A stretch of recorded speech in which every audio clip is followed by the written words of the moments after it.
ನಮಸ್ಕಾರ. ಒಳಸುಳಿಗೆ ಸ್ವಾಗತ. ನಾನು ಹಬೀಬ್ ದಂಡಿ. ಬೆಂಗಳೂರಿನಲ್ಲಿ ಮಂತ್ರಿ ಮಾಲ್ನ ಗೋಡೆಯೊಂದು ಬಿರುಕು ಬಿಟ್ಟು ಬಿದ್ದು ಬಿಟ್ಟಿರತಕ್ಕಂಥ ಘಟನೆ ನಡೆದ ಬೆನ್ನಲ್ಲೇ ಈಗ ಬಿಬಿಎಂಪಿ ಅಧಿಕಾರಿಗಳು ಮತ್ತು ಆಡಳಿತ ನಡೆಸ ಇರತಕ್ಕಂಥವರೆಲ್ಲರಲ್ಲೂ ಕೂಡ ನಡುಕ ಶುರುವಾಗಿದೆ. ಯಾಕಂದ್ರೆ ಬೆಂಗಳೂರಿನಲ್ಲಿ ಇನ್ನೂ ಉಳಿದಿರತಕ್ಕಂಥ ಮಾಲ್ಗಳ ಗತಿ ಏನು, ಪರಿಸ್ಥಿತಿ ಏನು ಅನ್ನುವಂಥ ಪ್ರಶ್ನೆಗಳು ಹುಟ್ಕೊಂಡಿದೆ. ಬೆಂಗಳೂರನ್ನ ನಾವು ಸಿಂಗಾಪುರ್ ಮಾಡ್ತೀವಿ ಅನ್ನುವಂಥ ಮಾತುಗಳ ದಶಕದ ಹಿಂದೆನೆ ಕೇಳಿದ್ವಿ. ಆದ್ರೆ ಇವತ್ತಿಗೂ ಕೂಡ ನಡು ರಸ್ತೆಯಲ್ಲೇ ಕಟ್ಟಿರ್ತಕ್ಕಂಥ ಬಿಲ್ಡಿಂಗ್ಗಳು ಹಾಡ ಹಗಲೇ ಬಿದ್ದೋಗ್ತಾ ಇದಾವಲ್ಲ ಸ್ವಾಮಿ, ಅಷ್ಟರ ಮಟ್ಟಿಗೆ ಸಿಂಗಾಪುರ ಮಾಡ್ತೀರಾ ಅನ್ನುವಂಥ ಪ್ರಶ್ನೆ ಜನ ಕೇಳ್ತಾ ಇದ್ದಾರೆ. ಯಾಕೆ ಇಂತಹ ಘಟನೆಗಳು ನಡೀತಾ ಇವೆ ಅನ್ನುವಂಥದ್ದು, ಕರ್ತವ್ಯ ನಿರ್ವಹಿಸುವಂತವರು ತಮ್ಮ ಚಾಣಾಕ್ಷತೆಯನ್ನ ಪ್ರಾಮಾಣಿಕತೆಯನ್ನ ಮೆರಿಬೇಕಾಗಿರ್ತಕ್ಕಂಥವ್ರು ಏನ್ ಮಾಡ್ತಾ ಇದ್ದಾರೆ, ಎಲ್ಲಿ ಎಡವ್ತಾ ಇದ್ದಾರೆ, ಎಲ್ಲಿ ಸೋಲ್ತಾ ಇದ್ದಾರೆ, ಭ್ರಷ್ಟಾಚಾರ ಎಲ್ಲೆಲ್ಲಿ ತನ್ನ ಕೈ ಮೈ ಕಾಲು ಕಣ್ಣು ಎಲ್ಲವನ್ನೂ ಚಾಚಿಬಿಟ್ಟಿದೆ ಅನ್ನುವಂಥದ್ದು ಕೂಡ ಚರ್ಚೆಗೆ ಬರ್ತಾ ಇದೆ. ಹಾಗಾಗಿ ಇಡೀ ಒಂದು ಘಟನೆಯ ಕುರಿತಂತೆ, ಜೊತೆಗೆ ಘಟನೆಯ ಹಿನ್ನೆಲೆಯಲ್ಲಿ ಕೇವಲ ಮಂತ್ರಿ ಮಾಲ್ ಅಷ್ಟೇ ಅಲ್ಲ, ಇಡೀ ಬಹಳಷ್ಟು ಮಾಲ್ಗಳು ಇವತ್ತು ಬೆಂಗಳೂರಿನಲ್ಲಿ ತಲೆ ಎತ್ತಿರ್ತಕ್ಕಂಥದ್ದು. ಈ ಹಂತದಲ್ಲಿ ಈ ಒಂದು ಘಟನೆ ಬಗ್ಗೆ ನಾವು ಚರ್ಚೆಯನ್ನ ನಡೆಸ್ತಾ ಇದ್ದೀವಿ. ಚರ್ಚೆಯ ಒಂದು ವಿಶೇಷ ಚರ್ಚೆಯಲ್ಲಿ ಇಬ್ಬರು ಭಾಗಿಯಾಗಿದ್ದಾರೆ. ಅದೇ ಇವತ್ತಿನ ವಿಶೇಷ ಚರ್ಚೆ, ಕಾದಿದೆಯಾ ದುರಂತ.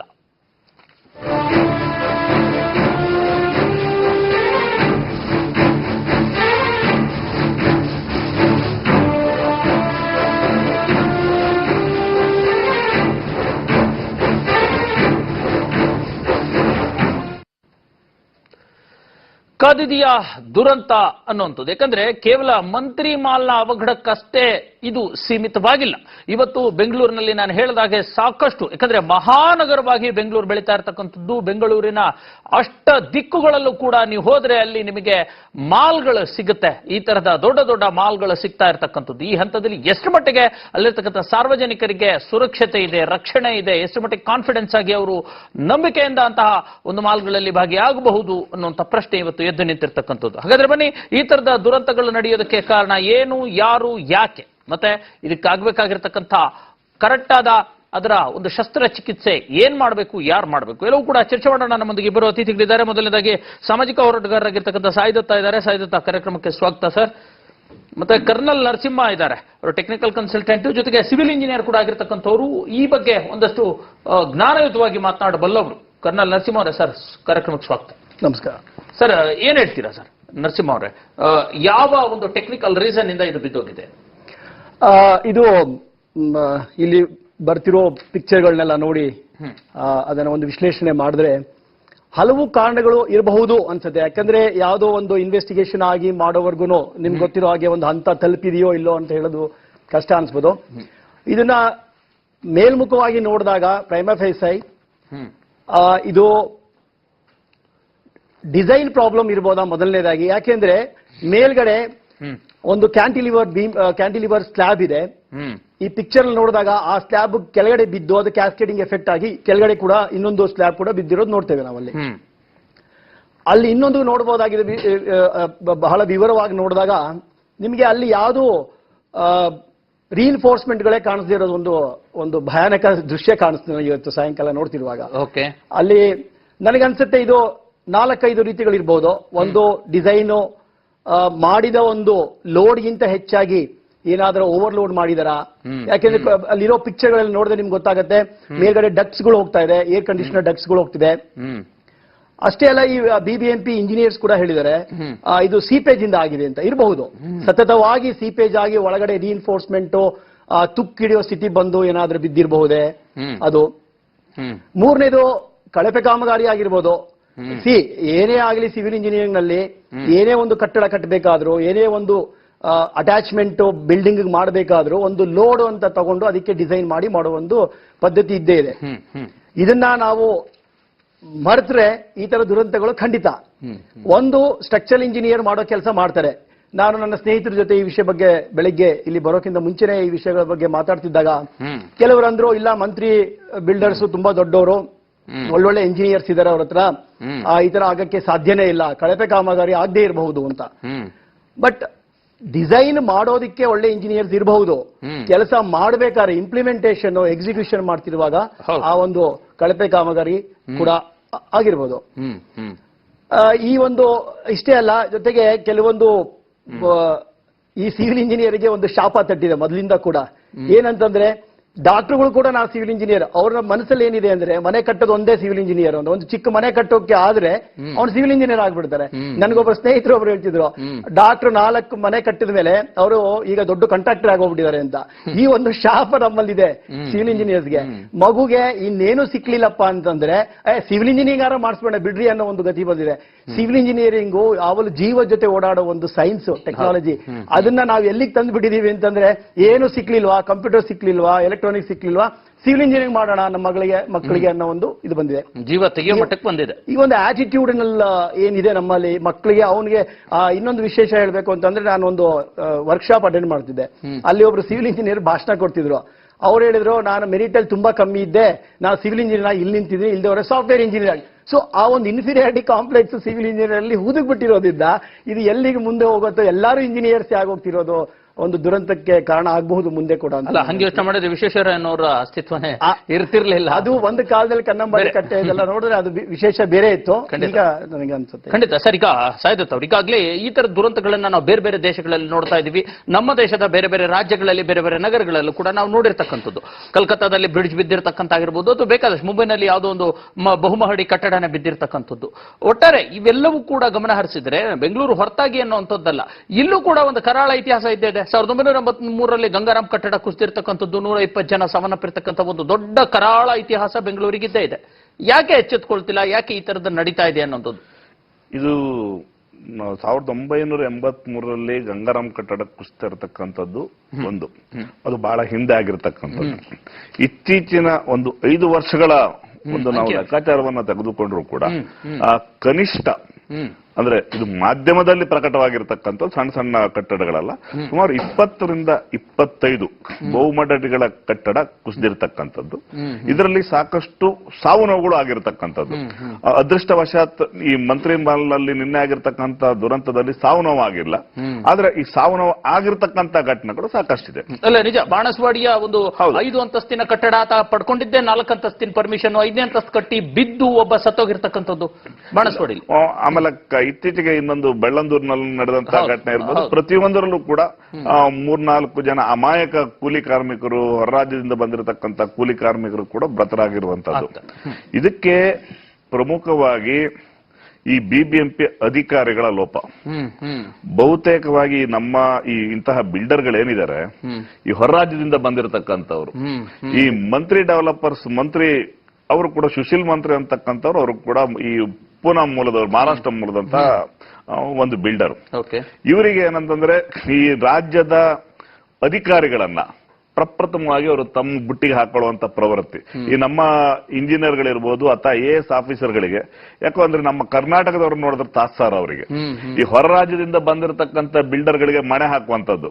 ಬಹುತೇಕ ಇತ್ತೀಚೆಗೆ ನಡೆದಂತಹ ಎಲ್ಲಾ ಕಟ್ಟಡ ಕುಸಿತ ಪ್ರಕರಣದ ಮಾಲೀಕರು ಕೂಡ ಹೊರ ರಾಜ್ಯದವ್ರೆ. ಯಾಕೆ ಹೊರ ರಾಜ್ಯದವರಿಗೆ ಅಷ್ಟೊಂದು ಇಂಟ್ರೆಸ್ಟ್? ಕಮಿಷನ್ ಜಾಸ್ತಿ ಕೊಡ್ತಾರ? ಇಲ್ಲ, ಏನಾಗತ್ತೆ, ಇಲ್ಲಿ ಏನು ಮಾಡಿದ್ರೂ ನಡೆದು ಹೋಗ್ಬಿಡತ್ತೆ ಅನ್ನುವಂಥದ್ದು. ಯಾಕಂದ್ರೆ ಈ ಇಷ್ಟು ಜನ ಸಾವು ನೋವು ಆದ್ರೂ ಕೂಡ ಎಷ್ಟು ಜನ ಈ ಒಂದು ಬಿಲ್ಡರ್ ಗಳನ್ನ ನೀವು ಬಂಧಿಸಿದಿರಿ, ಅವ್ರ ಮೇಲೆ ಏನು ಕ್ರಮ ಕೈಗೊಂಡಿದ್ದೀರಿ? ಆಮೇಲೆ ಈಗ ಕೂಡ ಈ ನಿನ್ನೆ ಮಂತ್ರಿ ಮಾಲ್ ಮೇಲೆ ಆಗಿರತಕ್ಕಂತಹ ಈ ದುರಂತದಲ್ಲೂ ಕೂಡ ಇಲ್ಲೂ ಕೂಡ ಕೇಸ್ ದಾಖಲಾಗಿರ್ತಕ್ಕಂಥದ್ದು ಬಹಳ ಕಡಿಮೆ ಶಿಕ್ಷೆ ಇರುವಂತಹ ಕಾನೂನು ಅಡಿಯಲ್ಲಿ ಅವರು ಕೇಸನ್ನ ದಾಖಲಿಸಿದ್ದಾರೆ. ನಾಮಕಾವಸ್ಥೆ ಕೇಸ್ ಅಂತದಿದ್ದಾಗ ಈ ರಾಜ್ಯದಲ್ಲಿ ಈ ಬೆಂಗಳೂರು ನಾವು ಏನು ಮಾಡಿದ್ರು ನಡೆದು ಹೋಗುತ್ತೆ ಅನ್ನತಕ್ಕಂತಹ ಒಂದು ರೀತಿಯಲ್ಲಿ ಇವರು ಕಾರ್ಯ ಮಾಡುವಂತದ್ದು. ಅಂದ್ರೆ ಈ ನಮ್ಮ ಟೌನ್ ಪ್ಲಾನಿಂಗ್ ವಿಭಾಗ ಇದೆ ನಮ್ಮ ಬಿಬಿಎಂಪಿಯಲ್ಲಿ, ಇದು ಒಂದು ರೀತಿ ನಿಷ್ಪ್ರಯೋಜಕ ಸಂಸ್ಥೆ.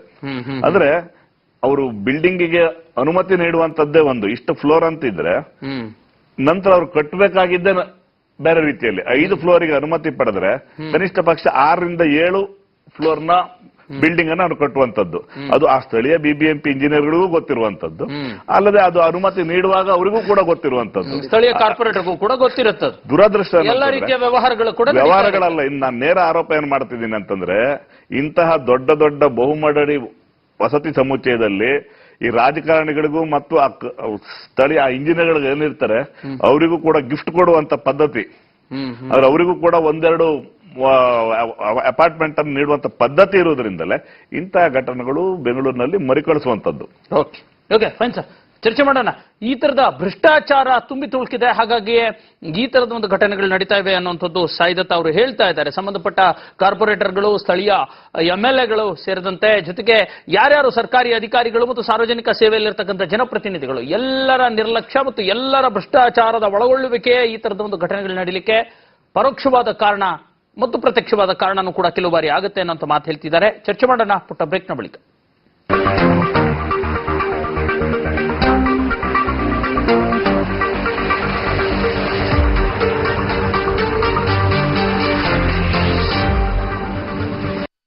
ಕಾದಿದೆಯಾ ದುರಂತ ವಿಶೇಷ ಚರ್ಚೆಗೆ ಮತ್ತೆ ಸ್ವಾಗತ. ಬೆಂಗಳೂರಿನಲ್ಲಿ ನಿನ್ನೆ ಮಂತ್ರಿ ಮಾಲ್ನಲ್ಲಿ ನಡೆದಿರತಕ್ಕಂಥ ಅವಘಡ ಕೇವಲ ಮಂತ್ರಿ ಮಾಲ್ಗೆ ಸೀಮಿತವಾಗಿಲ್ಲ. ಬೆಂಗಳೂರಿನ ಸುತ್ತಲೂ ತುಂಬಿಕೊಂಡಿರ್ತಕ್ಕಂಥ ಈ ತರದ ಮಾಲ್ಗಳ ಸ್ಥಿತಿಗತಿ ಏನು ಅನ್ನುವಂಥ ಆತಂಕ ಎದ್ದು ನಿಂತಿದೆ. ಹಾಗಾಗಿ ನಾವು ಚರ್ಚೆ ಮಾಡ್ತಾ ಇದ್ವಿ. ನರಸಿಂಹ ಅವರು, ಈಗ ನೋಡಿ ಸರ್, ಒಂದಷ್ಟು ಮಾಲ್ಗಳು ಈಗಾಗಲೇ ಮಂತ್ರಿ ಮಾಲ್ ಇದೆ, ಒರಾಯನ್ ಮಾಲ್ ಇದೆ, ಗೋಪಾಲನ್ ಮಾಲ್ ಇದೆ, ಅದು 7-8 ಮಾಲ್ಗಳಿದಾವೆ. ಜೊತೆಗೆ ಇಲ್ಲೇ ಅದು ಫೋರಂ ಮಾಲ್ ಇದೆ. ಈ ಮಾಲ್ಗಳು ಎಲ್ಲ ಒಂದಿತ್ತು, 1-2 ಇದ್ದಿದ್ದು ಇವತ್ತು ನಾಯಿ ಕೊಡೆಗಳಂತೆ ಹಪ್ಕೊಂಡು ಬಿಟ್ಟಿರ್ತಕ್ಕಂಥದ್ದು. ನಾನು ಹೇಳಿದಾಗ ಬೆಂಗಳೂರಿನ ನೀವು ಅಷ್ಟ ದಿಕ್ಕುಗಳಿಗೆ ಹೋದ್ರೆ ಆಯಾ ದಿಕ್ಕಿನಲ್ಲಿ ಒಂದು 4-5 ಮಾಲ್ಗಳು. ಈ ಪರಿಸ್ಥಿತಿ ಆಗ್ಬಿಟ್ಟಿದೆ. ಆದರೆ ರಕ್ಷಣೆ, ಸುರಕ್ಷತೆ ಬಗ್ಗೆ ಗಮನ ಹರಿಸಲಾಗ್ತಿಲ್ಲ. ಯಾಕೆ, ಎಲ್ಲಿ ಎಡವಟ್ಟಾಗ್ತಿದೆ, ಯಾಕೆ ಹಂಗ್ ಮಾಡ್ಲಾಗ್ತಾ ಇದೆ? ನನಗೆ ಅನ್ಸುತ್ತೆ ಎಲ್ಲರೂ ಒಂದು ಕಮರ್ಷಿಯಲ್ ಮೈಂಡ್ ಆಗ್ಬಿಟ್ಟಿದೆ. ಎಲ್ಲರಿಗೂ ಹಣ ಬೇಕು. ಈಗ ಅಲ್ಲ, ಹಣ ದುಡಿಲಿ ಸರ್, ರಕ್ಷಣೆ ಕೊಟ್ಟು ಹಣ ದುಡಿಲಿ. ಈಗ ಮಾಲಲ್ಲಿ ಒಂದೊಂದು ಮಾಲ್ಗಳಲ್ಲಿ ಕೋಟ್ಯಾಂತರ ರೂಪಾಯಿ ಬಿಸ್ನೆಸ್ ಆಗುತ್ತೆ. ಯಾರಾದ್ರೂ ಲೆಕ್ಕಾಚಾರ ಸಾರ್ವಜನಿಕರು ಕೇಳ್ತಿದಾರಾ? ಏನಿಲ್ಲ. ಕೇಳ್ತಾ ಇರೋದೇನು, ನೀವು 50 ರೂಪಾಯಿ ಕೊಡೋದ್ರಲ್ಲಿ 100 ರೂಪಾಯಿ ಕೊಟ್ಟರು ಬರೋಲ್ಲ, ಸೇಫ್ ಕೊಡಪ್ಪ, ನಮಗೆ ಸೇಫ್ಟಿ ಕೊಡು ಅಂತ ಕೇಳ್ತಾರೆ. ಆದ್ರೆ ಅದಾಗ್ತಾ ಇಲ್ವಲ್ಲ. ಆಗ್ತಾ ಇಲ್ಲ. ಕಾರಣ ಏನು ಅಂತಂದ್ರೆ, ಇವರು ಸಾಯಿದತ್ ಅವ್ರು ಹೇಳ್ತಿದ್ದಂಗೆ ಎಲ್ಲರೂ ಹ್ಯಾಂಡ್ ಇನ್ ಗ್ಲೋವ್ ಆಗಿದ್ದಾರೆ. ಎಲ್ಲರೂ ಕೈ ಜೋಡಿಸ್ಕೊಂಡ್ಬಿಟ್ಟಿದ್ದಾರೆ. ಈಗ ಅದನ್ನ ಚೆಕ್ ಮಾಡೋ ಬರಬೇಕು. ಅವನಾಗ್ಲೇ ಮೊದಲೇ ಏನ್ ಮಾಡಿದನೋ ಏನೋ, ಅವ್ನು ಬಂದ್ರೇನೋ ಎಲ್ಲ ನೀವು ಅನ್ಕೊಂಡ್ರೆ ಇದನ್ನ ಏನು ಚೆಕ್ಕೆ ಆಗಿಲ್ಲ ಅನ್ಕೊಂಡ್ರೆ ದೊಡ್ಡ ತಪ್ಪು. ಈಗ ಡಾಕ್ಯುಮೆಂಟ್ಸ್ ಎಲ್ಲ ತೋರಿಸ್ತಾರೆ, ಎಲ್ಲ ಕರೆಕ್ಟ್ ಆಗಿತ್ತು. ಟೈಮಿಗೆ ಮಾಡಬೇಕಾಗಿರೋ ಕ್ವಾಲಿಟಿ ಚೆಕ್ ಮಾಡಿರ್ತಾರೆ, ಇನ್ಸ್ಪೆಕ್ಷನ್ಗಳು ಕಂಡಕ್ಟ್ ಮಾಡಿರ್ತಾರೆ, ಎಲ್ಲ ಮಾಡಿರ್ತಾರೆ. ಇವರು ಸರಿಯಾಗಿ ಸುದ್ದಿ ಹೇಳ್ದಂಗೆ, ವಿಚಾರ ಮಾಡ್ದಂಗೆ ಅವರಲ್ಲಿ ಈ ಭ್ರಷ್ಟಾಚಾರ ಅನ್ನೋದೇನು ಬಂದ್ಬಿಟ್ಟು ಈ ಒಂದು ಕೆಲವನ್ನ ಓವರ್ಲುಕ್ ಮಾಡೋದಕ್ಕೆ ಶುರು ಮಾಡಿದ್ದಾರೆ. ಈಗ ಇದೇ ಮಂತ್ರಿ ಮಾಲ್ನಲ್ಲಿ ಅದಲ್ಲಿ ಒಬ್ರು ಮಂತ್ರಿ ಕಂಪನಿಯ ಒಂದು ದೊಡ್ಡ ಇವತ್ತು ಅವ್ರದ್ದು ಒಂದು ಸ್ಟೇಟ್ಮೆಂಟ್ ಓದ್ತಾ ಇದ್ದೆ. ಅವ್ರು ಹೇಳ್ತಾರೆ, ಇದು ಬಿದ್ದಿದೆ, ಆದ್ರೆ ಸ್ಟ್ರಕ್ಚರ್ ಎಲ್ಲ ಕರೆಕ್ಟ್ ಆಗಿದೆ ಅಂತ ಕನ್ಸಲ್ಟೆಂಟ್ ಅವ್ರು ಹೇಳಿದ್ದಾರೆ. ಅಂದ್ರೆ ಎಂತ ಹಾಸ್ಯಾಸ್ಪದ, ಅಂತ ನಾಚಿಕೆ. ಕೈ ಕಟ್ಟಾಗೋಗಿದೆ, ತಲೆ ಚೆನ್ನಾಗಿದೆ ಅಂದ್ರೆ ಏನ್ ಚೆನ್ನಾಗಿದೆಯೋ ಆ ತರ ಆಯ್ತಿದ್ದು. ಒಂದು ನಾನು ಕೆಳಗಡೆ ನೋಡಿ ಆ ಫೋಟೋದಲ್ಲಿ ಇಷ್ಟಿಟ್ಟು ದೊಡ್ಡದು ಇದು ವಾಲ್ ಕೆಳಗಡೆ ಬಿದ್ದಿದೆ. ಅದು ಏನೋ ಇಬ್ರು ಪಾಪ ಹೌಸ್ ಕೀಪಿಂಗ್ ಅವ್ರು ಇದ್ರು ಜಾಸ್ತಿ. ಅದು ಮಾಲ್ ನಲ್ಲಿ ಈ ತರ ಆಗಿರೋದು ಒಂದು ದೊಡ್ಡ ದುರಂತಕ್ಕೆ ಹಾದಿ ಮಾಡ್ಕೊಡೋದಿತ್ತು. ಇನ್ನೊಂದು ವಿಷಯ ಹೇಳ್ತೀನಿ ಕೇಳಿ. ಇದು ಇಷ್ಟೇ ಒಂದು ರಕ್ಷಣೆ ಅಂತಂದ್ರೆ ಇನ್ನೊಂದು ಚಿಕ್ಕ ರಕ್ಷಣೆ ವಿಷಯ ಹೇಳ್ತೀನಿ. ಅವ್ರ ಕೈಗೆ ತಗೊಳ್ದೇ ಇರೋ ವಿಷಯ. ನಿನ್ನೆ ನನ್ನ ಸ್ನೇಹಿತನ ಹತ್ರ ಮಾತಾಡ್ತಾ ಇದ್ದೆ. ಅವ್ನು ಹೇಳ್ದ, ಅವನು ಫಿಲಂ ನೋಡಕ್ ಹೋಗಿದ್ದ. ಪಿಕ್ಚರ್ ಅರ್ಧದಲ್ಲಿ ನಿಲ್ಲಿಸಿ ಹೊರಗಡೆ ಕರೆದ್ರಂತೆ. ಕರೆದಾಗ ಒಬ್ಬ ಸೆಕ್ಯೂರಿಟಿ ಒಬ್ಬನಿಗೂ ಹೊರಗಡೆ ಹೋಗೋ ದಾರಿ ಗೊತ್ತಿಲ್ಲ, ಹೇಗ್ ಕರ್ಕೊಂಡು ಹೋಗ್ಬೇಕು ಅಂತ. ಈ ಒಂದು ಅಪಘಾತ ಆದಾಗ, ಅವಘಡ ಆದಾಗ ಹೇಗ್ ಹೋಗ್ಬೇಕು ಅನ್ನೋದು ಆ ಒಂದು ಕಾಂಪ್ಲೆಕ್ಸ್ ಅಲ್ಲಿ ಯಾರಿಗೂ ಗೊತ್ತಿಲ್ಲ. ಬಿತ್ತು ಸರಿ, ಆದ್ರೆ ಹೊರಗಡೆ ಹೋಗ್ಬೇಕಾದ್ರೆ ಇನ್ನೊಂದು ನಗೆಪಾಟ್ಲು ವಿಷಯ ಏನು ಅಂತಂದ್ರೆ, ಆ ಸೆಕ್ಯೂರಿಟಿ ಅವ್ರಿಗೆ ಏನು ಗೊತ್ತಿಲ್ಲ ಏನಾಗಿದೆ ಅಂತ. ಗಾಡಿ ತಗೊಂಡು ಹೋಗಿ ಬಂದ್ರೆ 50 ರೂಪಾಯಿ ಕೊಟ್ಟರೆ ಬಿಡ್ತೀನಿ ಅಂದ್ರು ಅಂತಲ್ಲಿ. ಈ ವಿಷಯಗಳು ಅಂದ್ರೆ ನಾ ಏನ್ ಹೇಳಿದೆ ಅಂದ್ರೆ, ಒಂದು ಅಸೆಂಬ್ಲಿ ಏರಿಯಾ ಅಂತ ಇರುತ್ತೆ. ಏನಾದ್ರೂ ಒಂದು ಫೈರ್ ಆಗಿತ್ತು, ನೀವು ಅನ್ಸಲ್ ಇದ್ರದ್ದು ಆಯ್ತಲ್ಲ ಇದರಲ್ಲಿ ಡೆಲ್ಲಿನಲ್ಲಿ, ಆ ತರ ಏನಾದ್ರೂ ಒಂದು ಅಸೆಂಬ್ಲಿ ಏರಿಯಾ ಅಂತ ಇರುತ್ತೆ. ಆಮೇಲೆ ಒಂದು ರಿಹರ್ಸಲ್ ಅಂತ ಮಾಡಿರ್ತಾರೆ. ನಾನು ಹೇಳೋದು ಬಿಲ್ಡಿಂಗ್ ಬಿಡಿ, ಆಕ್ಸಿಡೆಂಟ್ಗಳು ವೆಹಿಕಲ್ಗಳು ಆಗತ್ತೆ. ಆಕ್ಸಿಡೆಂಟ್ ಮಾಡೋದ್ರಿಂದ ಡ್ರೈವರ್ ತಪ್ಪು ಅಥವಾ ಗಾಡಿ ತಪ್ಪು ಅಂತ ನಾವು ಅದನ್ನ ವಿಶ್ಲೇಷಣೆ ಮಾಡ್ತಾನೆ ಇರ್ಬೋದು. ಆದ್ರೆ ಆ ಡ್ರೈವರ್ ತನಗೆ ಬೇಕಾಗಿರೋ ಕೆಲವು ಪ್ರಿವೆಂಟಿವ್ ಮೆಷರ್ಸ್, ಪ್ರಿಕಾಷನರಿ ಮೆಷರ್ಸ್ ತಗೊಂಡಿದಾನೋ ಇಲ್ವೋ ಅನ್ನೋದು ಒಂದು ಇಂಪಾರ್ಟೆಂಟ್. ಇಲ್ಲಿ ನೋಡಿ, ನಿನ್ನೆ ಇವರಲ್ಲಿ ಏನೂ ಆಗ್ಲಿಲ್ಲ. ಇದು ಏನೋ ಆ ಕಾಂಪೌಂಡ್ ವಾಲ್ ಬಿದ್ದಿದ್ರಿಂದ ಸತ್ತಿಲ್ಲ. ಇವರು ಸರಿಯಾಗಿ ತಗೊಂಡು ಸ್ಟ್ಯಾಂಪೇಡ್ ಇಂದ ಜನಗಳು ಸತ್ತೋಗಿರೋರು, ತುಳಿತದಿಂದ ಜನಗಳು ಒಂದು 4-5 ಜನ ಸಾಯೋರು. ಆ ತರ ಒಂದು ಸ್ಥಿತಿ ನಿನ್ನೆ ಕ್ರಿಯೇಟ್ ಆಗಿತ್ತು. ದೇವ್ರ ದಯ, ನಿನ್ನೆ ವರ್ಕಿಂಗ್ ಡೇ, ನಿನ್ನೆ ಮಂಗಳವಾರ, ಸೋಮವಾರ ಮಂಗಳವಾರ ಇದ್ರಿಂದ ವೀಕೆಂಡ್ ಆಗಿದ್ರೆ ಇನ್ನೊಂದು ಹೊರಗಡೆ ಬರಕ್ ರಸ್ತೆನೆ ಗೊತ್ತಿಲ್ಲ ಅಂದ್ರೆ ಜನಗಳು ಒಬ್ರ ಮೇಲೆ ಒಬ್ರು ಬಿದ್ದು ಅದೇ ಒಂದು ದೊಡ್ಡ ಅಪಘಾತಕ್ಕೆ ಕಾರಣ ಆಗಿದ್ದು. ಈ ಒಂದು ನೆಗ್ಲಿಜೆನ್ಸ್ ಏನಿದೆ ಅದು ಕಮ್ಮಿ ಆಗ್ಬೇಕು. ಖಂಡಿತ ಸರ್. ಈಗ OC ಸರ್ಟಿಫಿಕೇಟ್ ಕೊಡ್ತಾರಪ್ಪ, ಆಕ್ಯುಪೆನ್ಸಿ ಸರ್ಟಿಫಿಕೇಟ್ ಅನ್ನುವಂಥದ್ದು ಏನು ಕಣ್ಮುಚ್ಕೊಂಡು ಕೊಟ್ಟು ಬಿಡ್ತಾರಾ BBMP ಅಧಿಕಾರಿಗಳು? ಇದನ್ನೇನೋ ಅವಲೋಕನ ಮಾಡೋದಿಲ್ಲ. ಮಾಡಿದ್ರು ಏನು ಲೆಕ್ಕಾಚಾರ? ಈ ಟೌನ್ ಪ್ಲಾನಿಂಗ್ ವಿಭಾಗದ ಅಧಿಕಾರಿಗಳು, ಇಂಜಿನಿಯರ್ಗಳು ಏನಿದ್ದಾರೆ, ಇವರು ಯಾರು ಕೂಡ ಮೂಲತಃ BBMP ಇಂಜಿನಿಯರ್ಗಳಲ್ಲ. ಈ ಎರವಲು ಸೇವೆಯಿಂದ ಬಂದ ವಲಸೆ ಪದ್ಧತಿ ಅವರು. ಈಗ ಉದಾಹರಣೆಗೆ ಅವರು ಕೆಲವರು ಕೂಡ ಈ ಕೃಷ್ಣಾ ಮೇಲ್ದಂಡೆ ಯೋಜನೆಯಿಂದ ಅಲ್ಲಿಂದ ಬಂದಿರತಕ್ಕಂತ ಇಂಜಿನಿಯರ್ಗಳಿದ್ದಾರೆ. ಅದು ನಮ್ಮ BDAದಲ್ಲೂ ಇದ್ದಾರೆ, BBMP ಯಲ್ಲೂ ಇದ್ದಾರೆ. ಅದೇ ರೀತಿ PWD ಇಂದ ಬಂದಿದ್ದಾರೆ. ದುರಂತ ಏನಂತಂದ್ರೆ, ಬಿಡಿಎದಲ್ಲಿ 33 ಜನ ಇಂಜಿನಿಯರ್ಗಳು ಅಗತ್ಯಕ್ಕಿಂತ ಹೆಚ್ಚಾಗಿ ಸೇವೆ ಸಲ್ಲಿಸ್ತಾ ಇದ್ದಾರೆ. ಅಲ್ಲಿ ಅಗತ್ಯ ಇಲ್ಲ ಅವರು, ಅವ್ರಿಗೆ ಸಂಬಳ ಕೂಡ ಇಲ್ಲ. ಆದ್ರೂ ಕೂಡ ನಮ್ಗೆ ಸಂಬಳವೂ ಬೇಡ ಅನ್ನುವಂತ ಸೇವಾ ಪ್ರವೃತ್ತಿಯಲ್ಲಿ ಕೆಲಸ ಮಾಡ್ತಾ ಇದ್ದಾರೆ. ನಮ್ಗೆ ಸಂಬಳ ಬೇಡ, ಅದ್ರ ತಮ್ಗೆ ಅರ್ಥ ಆಗಿರ್ಬೇಕು. ಸಂಬಳ ಬೇಡ, ನಾನು ಬಿಡಿಎದಲ್ಲೇ ಇರ್ತೇನೆ ಅನ್ನುವಂತ ಮನೋಭಾವದಲ್ಲಿ ಸೇವೆ ಸಲ್ಲಿಸ್ತಾ ಇದ್ದಾರೆ. ಇಂಥ ಅಧಿಕಾರಿಗಳು ಸಹಜವಾಗಿಯೂ ತಮ್ಮ ಲಂಚಕ್ಕೆ ಕೈ ಒಡ್ಡುದ್ರಲ್ಲಿ ಸಂಶಯ ಇಲ್ಲ. ಆದ್ರಿಂದ ಈ ಮಂತ್ರಿ ಮಾಲ್ಗಳೆಲ್ಲ ಅವರಿಗೆ ಒಂದು ರೀತಿ ಚಿನ್ನದ ಗಣಿ ಇದ್ದ ಹಾಗೆ. ಇಂತಹ ಒಂದು ಅವಕಾಶ ಅವರು ಪ್ರಪ್ರಥಮವಾಗಿ ಭೇಟಿ ನೀಡುವಂಥದ್ದು ಈ ಬಹುಮಹಡಿ ಕಟ್ಟಡಗಳಲ್ಲಿ ಏನೇನ್ ನಡೀತಾ ಇದೆ ಅಂತಕ್ಕಂಥದ್ದು. ಅಲ್ಲಿ ಇಂತಹ ಸಂದರ್ಭ ಬಂದಾಗಲೆಲ್ಲ ಇದು ದುರಂತ ನಮ್ಮ ಪಾಲಿಗೆ, ಜನರ ಪಾಲಿಗೆ, ಅಧಿಕಾರಿಗಳ ಪಾಲಿಗಲ್ಲ, ರಾಜಕಾರಣಿಗಳ ಪಾಲಿಗಲ್ಲ. ಮೃಷ್ಟಾನ್ನ ಭೋಜನ ಇಂಥ ಘಟನೆ ನಡೆದಿದೆ. ನಾಳೆ ಇದು ಅನುಮತಿ ಇದು ಪ್ರಾರಂಭ ಮಾಡ್ಲಿಕ್ಕೆ ಅದು ವಾಪಸ್ಸಾಗಿ ಆರಂಭ ಆಗ್ಬೇಕಾದ್ರೆ ನೀನ್ ಇಷ್ಟು ಕೊಟ್ರೆ ನಾನು ಎಲ್ಲದನ್ನು ರೆಗ್ಯುಲೈಸ್ ಮಾಡ್ತೀವಿ ಅಂತಕ್ಕಂಥದ್ದು ಈಗ ಅವರಿಗೊಂದು ಹಬ್ಬದ ಊಟ ಇದ್ದಾಗೆ. ಇಲ್ಲಿ ಸತ್ತು ಹೋದವರ ಪಾಡು ಬೇರೆ, ಗಾಯಾಳುಗಳು ಬೇರೆ, ಅಲ್ಲಿರ್ತಕ್ಕಂಥ ಮಾಲ್ನಲ್ಲಿರ್ತಕ್ಕಂಥ ಪಾಪ ಏನು ಬಡಪಾಯಿ ಅಂಗಡಿಗಳು ಇದ್ದಾರೆ ಅವ್ರ ಕತೆ ಬೇರೆ. ಇಲ್ಲಿ ಇಂತಹ ಒಂದು ಪ್ರವೃತ್ತಿ ಬೆಂಗಳೂರಲ್ಲೇ ನಡ್ಕೊಂಡು ಬಂದಿರುವಂತದ್ದು. ಆದ್ದರಿಂದ ಇದು ಹೊಸ್ತೇನಲ್ಲ. ನಮಗೂ ಕೂಡ ಇದು ಇಂತಹ ಪ್ರಕರಣಗಳನ್ನು ಬೆಂಗಳೂರಿನ ಜನ ವಾರಕ್ಕೊಮ್ಮೆ ಇದನ್ನ ನೋಡ್ತಾ ಇರ್ತಾರೆ. ಇಲ್ಲಿ ಇನ್ನೊಂದು ಪ್ರಮುಖವಾಗಿರುವಂತದ್ದು ಒಂದೊಂದು ಪದ್ಧತಿ ಇದೆ ನಮ್ಮಲ್ಲಿ. ಒಂದು ಕಟ್ಟಡ ಕುಸಿದಾಗ ತಕ್ಷಣವೇ ಬೆಂಗಳೂರು ನಗರಾಭಿವೃದ್ಧಿ ಸಚಿವರ ಭೇಟಿ, ಪೂಜ್ಯ ಮಹಾಪೌರರ ಭೇಟಿ, ಬೆಂಗಳೂರು ಬಿಬಿಎಂಪಿ ಆಯುಕ್ತರ ಭೇಟಿ, ನಿರ್ದಾಕ್ಷಿಣ್ಯ ಕ್ರಮ, ತಕ್ಷಣವೇ 3 ಇಂಜಿನಿಯರ್ಗಳ ಅಮಾನತು, ಮುಂದೆ ಇಂತಹ ಒಂದು ಘಟನೆಗಳು ಆಗದಂತೆ ತಕ್ಷಣವೇ ಅಲ್ಲಿ ಸ್ಥಳೀಯ ಇಂಜಿನಿಯರ್ಗಳಿಗೆ ಸೂಚನೆ. ನೆಕ್ಸ್ಟ್ 6 ತಿಂಗಳಲ್ಲಿ ಮತ್ತೆ ತಕ್ಷಣ ಇದೇ ರೀತಿಯಲ್ಲಿ ಇದೇ ಪದ್ಧತಿಯನ್ನು ಅನುಸರಿಸಿಕೊಂಡು ಬಂದಿರುವಂತದ್ದು ಇಂಥ ಘಟನೆಗಳಿಗೆ ಪ್ರಮುಖ ಕಾರಣ. ಇವತ್ತಿನವರೆಗೂ ಈ ಕ್ಷಣದವರೆಗೂ ಇಷ್ಟೊಂದು ಕಳಪೆ ಮಟ್ಟದ ಕಾಮಗಾರಿನೇ. ಇದರಲ್ಲಿ ತಾಂತ್ರಿಕ ವ್ಯವಸ್ಥೆ ಏನೇ, ನಾನು ಕೂಡ ಇವತ್ತು ಆ ಜಾಗಕ್ಕೆ ಕೂಡ ಹೋಗಿದ್ದೆ. ಇದು ಖಂಡಿತವಾಗಿಯೂ ಕಳಪೆ ಕಾಮಗಾರಿನೇ ಆಗಿರತಕ್ಕಂಥದ್ದು. ನೀವು ಆ ಕಟ್ಟಡಕ್ಕೆ, ಕಳಪೆ ಕಾಮಗಾರಿ ಆಗಿರತಕ್ಕಂಥ ಕಟ್ಟಡಕ್ಕೆ ನೀವು ಆಕ್ಯುಪೆನ್ಸಿ ಸರ್ಟಿಫಿಕೇಟ್ ಅನ್ನು ನೀಡಿದ್ದೀರಿ. ಆಕ್ಯುಪೆನ್ಸಿ ಸರ್ಟಿಫಿಕೇಟ್ ಯಾವ ಕಾಲದಲ್ಲಿ ಆ ಅಧಿಕಾರಿ ನೀಡಿದನೋ ಅವನನ್ನ ಇವತ್ತು ಕನಿಷ್ಠ ಅಮಾನತು ಮಾಡುವಂತ ಪ್ರವೃತ್ತಿ ಕೂಡ ಇಲ್ಲ. ಅಂದ್ರೆ ಆ ಬಿಬಿಎಂಪಿ ಕಚೇರಿ ಕೂಡ, ಅಲ್ಲಿ ಜಾಯಿಂಟ್ ಕಮಿಷನರ್ ಕಚೇರಿ ಕೂಡ ಆ ಮಂತ್ರಿ ಮಾಲ್ ಎದುರುಗಡೆನೆ ಇರತಕ್ಕಂಥದ್ದು. ಅಂತ ಒಂದು ಅಧಿಕಾರಿಗಳ ಮೇಲೆ ನೀವು ಕ್ರಮ ಕೈಗೊಳ್ಳದೇ ಇದ್ರೆ ಮುಂದೆ ಇದೆ ತಾನೆ. ಖಂಡಿತ ಸರ್. ಈಗ ಅವ್ರು ಹೇಳ್ತಾ ಇದ್ದಾರೆ ಒಂದು ಸಾಕಷ್ಟು ಕಳಪೆ ಕಾಮಗಾರಿ ಅನ್ನೋಂತ ತಾವು ಕೂಡ ಮೂಲತಃ ಹೇಳಿದ್ರಿ. ಕಳಪೆ ಕಾಮಗಾರಿ ಅಂತಂದ ಹೇಳಿ ನಿನ್ನೆ ಸಾಕಷ್ಟು ಅಧಿಕಾರಿಗಳು ಹೇಳಿದ್ರು. ಅಲ್ಲಿ ಇರತಕ್ಕಂತ ಕಬ್ಬಿಣ, ಮರಳು, ಜಲ್ಲಿ ಎಲ್ಲವನ್ನು ಕೂಡ ನಾವು ಇದಕ್ಕೆ ಕಳಿಸಿದೀವಿ ಲ್ಯಾಬ್ಗೆ, ಅದು ಬಂದ ನಂತರ ಅದ್ರ ಗೊತ್ತಾಗುತ್ತೆ ಅನ್ನೋಂಥದ್ದು. ಅಲ್ಲ, ಏನ್ ಮಣತಿನ ಮಾತಾಡ್ತಾರ ಅಂತ. ಒಂದು ಕಟ್ಟಡ ಕಟ್ಟಿ ಅದು ಕಳಪೆ ಕಾಮಗಾರಿಯಿಂದ ಬಿದ್ದು ಅನಾಹುತ ಆದ್ಮೇಲೆ ಇವರು ಅದರ ಕಳಪೆ ಕಾಮಗಾರಿ ಗುಣಮಟ್ಟ ಪರೀಕ್ಷಿಸ್ತಾರೆ ಅಂದ್ರೆ, ಕಟ್ಟುವಾಗ ಏನ್ ಮಾಡ್ತಾರೆ, ಅದು ಸರ್ಟಿಫಿಕೇಟ್ ಕೊಡುವಾಗ ಯಾಕೆ ಈ ಕಳಪೆ ಕಾಮಗಾರಿ ಇವ್ರ ಗಮನಕ್ಕೆ ಬರೋಲ್ಲ? ಏನ್ ಮಣ್ಣು ತಿಂತಿರ್ತಾರ ಅಂತ? ನಿಮ್ಮ ಭಾಷೆಯಲ್ಲಿ ಹೇಳ್ಬೇಕಾದ್ರೆ ಮಣ್ಣೆ ತಿಂತಿರ್ತಾರೆ ಅನ್ಸುತ್ತೆ. ಯಾಕಂದ್ರೆ ಸಿವಿಲ್ ಇಂಜಿನಿಯರಿಂಗ್ ನಲ್ಲಿ ಒಂದು ಟೆಕ್ನಿಕಲ್ ಆಗಿ ಮಾತನಾಡೋದಾದ್ರೆ ಒಂದೊಂದು ಹಂತದಲ್ಲೂ ಒಂದೊಂದು ಪರೀಕ್ಷೆಗಳಿದೆ. ಒಂದೊಂದು ಹಂತದಲ್ಲೂ ಚೆಕ್ ಲಿಸ್ಟ್ ಮಾಡ್ತಾರೆ, ಚೆಕಿಂಗ್ ಆರ್ ಇನ್ಸ್ಪೆಕ್ಷನ್ ಪ್ರೊಸೀಜರ್ ಇದೆ. ಆದ್ರೆ ಮೊದಲಿಂದ ಹೇಳಬೇಕು ಅಂತಂದ್ರೆ ಒಬ್ಬ ಸೈಟ್ ಇಂಜಿನಿಯರ್ ಇಂದ ಹಿಡಿದು ಅಲ್ಲಿನ ಒಂದು ಪ್ರಾಜೆಕ್ಟ್ ಮ್ಯಾನೇಜರ್ ಬಂದೆ ನಿಮ್ಮ ಹತ್ರ ಬರ್ತೀನಿ. ಒಂದು ಗೆಸ್ಟ್ ಇದ್ದಾರೆ ಫೋನ್ ಅಲ್ಲಿ, ನಾನು ತಗೊಂಡು ಬರ್ತೀನಿ. ಮತ್ತೆ ನಗರ ಯೋಜನೆ ಅಧಿಕಾರಿಗಳಾಗಿರ್ತಕ್ಕಂಥ ತಿಪ್ಪಣ್ಣ ನಮ್ಮೊಂದಿಗಿದ್ದಾರೆ. ಸರ್ ನಮಸ್ಕಾರ ತಿಪ್ಪಣ್ಣ ಅವರ. ನಮಸ್ಕಾರ ಸರ್. ಏನ್ ಹೇಳ್ತೀರಾ ಸರ್, ಈ ರೀತಿಯ ಒಂದು ಘಟನೆ ನಡೆದಿರ್ತಕ್ಕಂಥದ್ದು, ಬಿಬಿಎಂಪಿಯ ಕಳಪೆ ಕಾಮಗಾರಿ, ಭ್ರಷ್ಟಾಚಾರ ಮತ್ತು ಅಲ್ಲಿ ತಾಂಡವಾಡುತ್ತಿರ್ತಕ್ಕಂಥ ನಿರ್ಲಕ್ಷ್ಯ, ಎಲ್ಲ ದುರ್ಗುಣಗಳು ಸೇರ್ಕೊಂಡು ಈ ಒಂದು ಪರಿಸ್ಥಿತಿ ನಿರ್ಮಾಣವಾಗಿದೆ ಅಂತ ಹೇಳಲಾಗ್ತಾ ಇದೆ. ಏನ್ ಹೇಳ್ತೀರಿ? ಈಗ ಬೆಂಗಳೂರು ವಿಶಾಲವಾಗಿ ಬೆಳೆದಿದೆ. ಬೆಂಗಳೂರಲ್ಲಿ ಬೇಕಾದಷ್ಟು ಬೆಂಚ್ ಮಾರ್ಕ್ಗಳು ಬಂದಿದ್ದಾವೆ. ದೊಡ್ಡ ಮಾಲ್ಗಳು, ದೊಡ್ಡ ಬಿಲ್ಡಿಂಗ್ಗಳು ಬಂದಿದ್ದಾವೆ. ಎಲ್ಲವೂ ಒಂದು ಕೆಟ್ಟ ಉದಾಹರಣೆಗಳಾಗಿರೋದಿಲ್ಲ.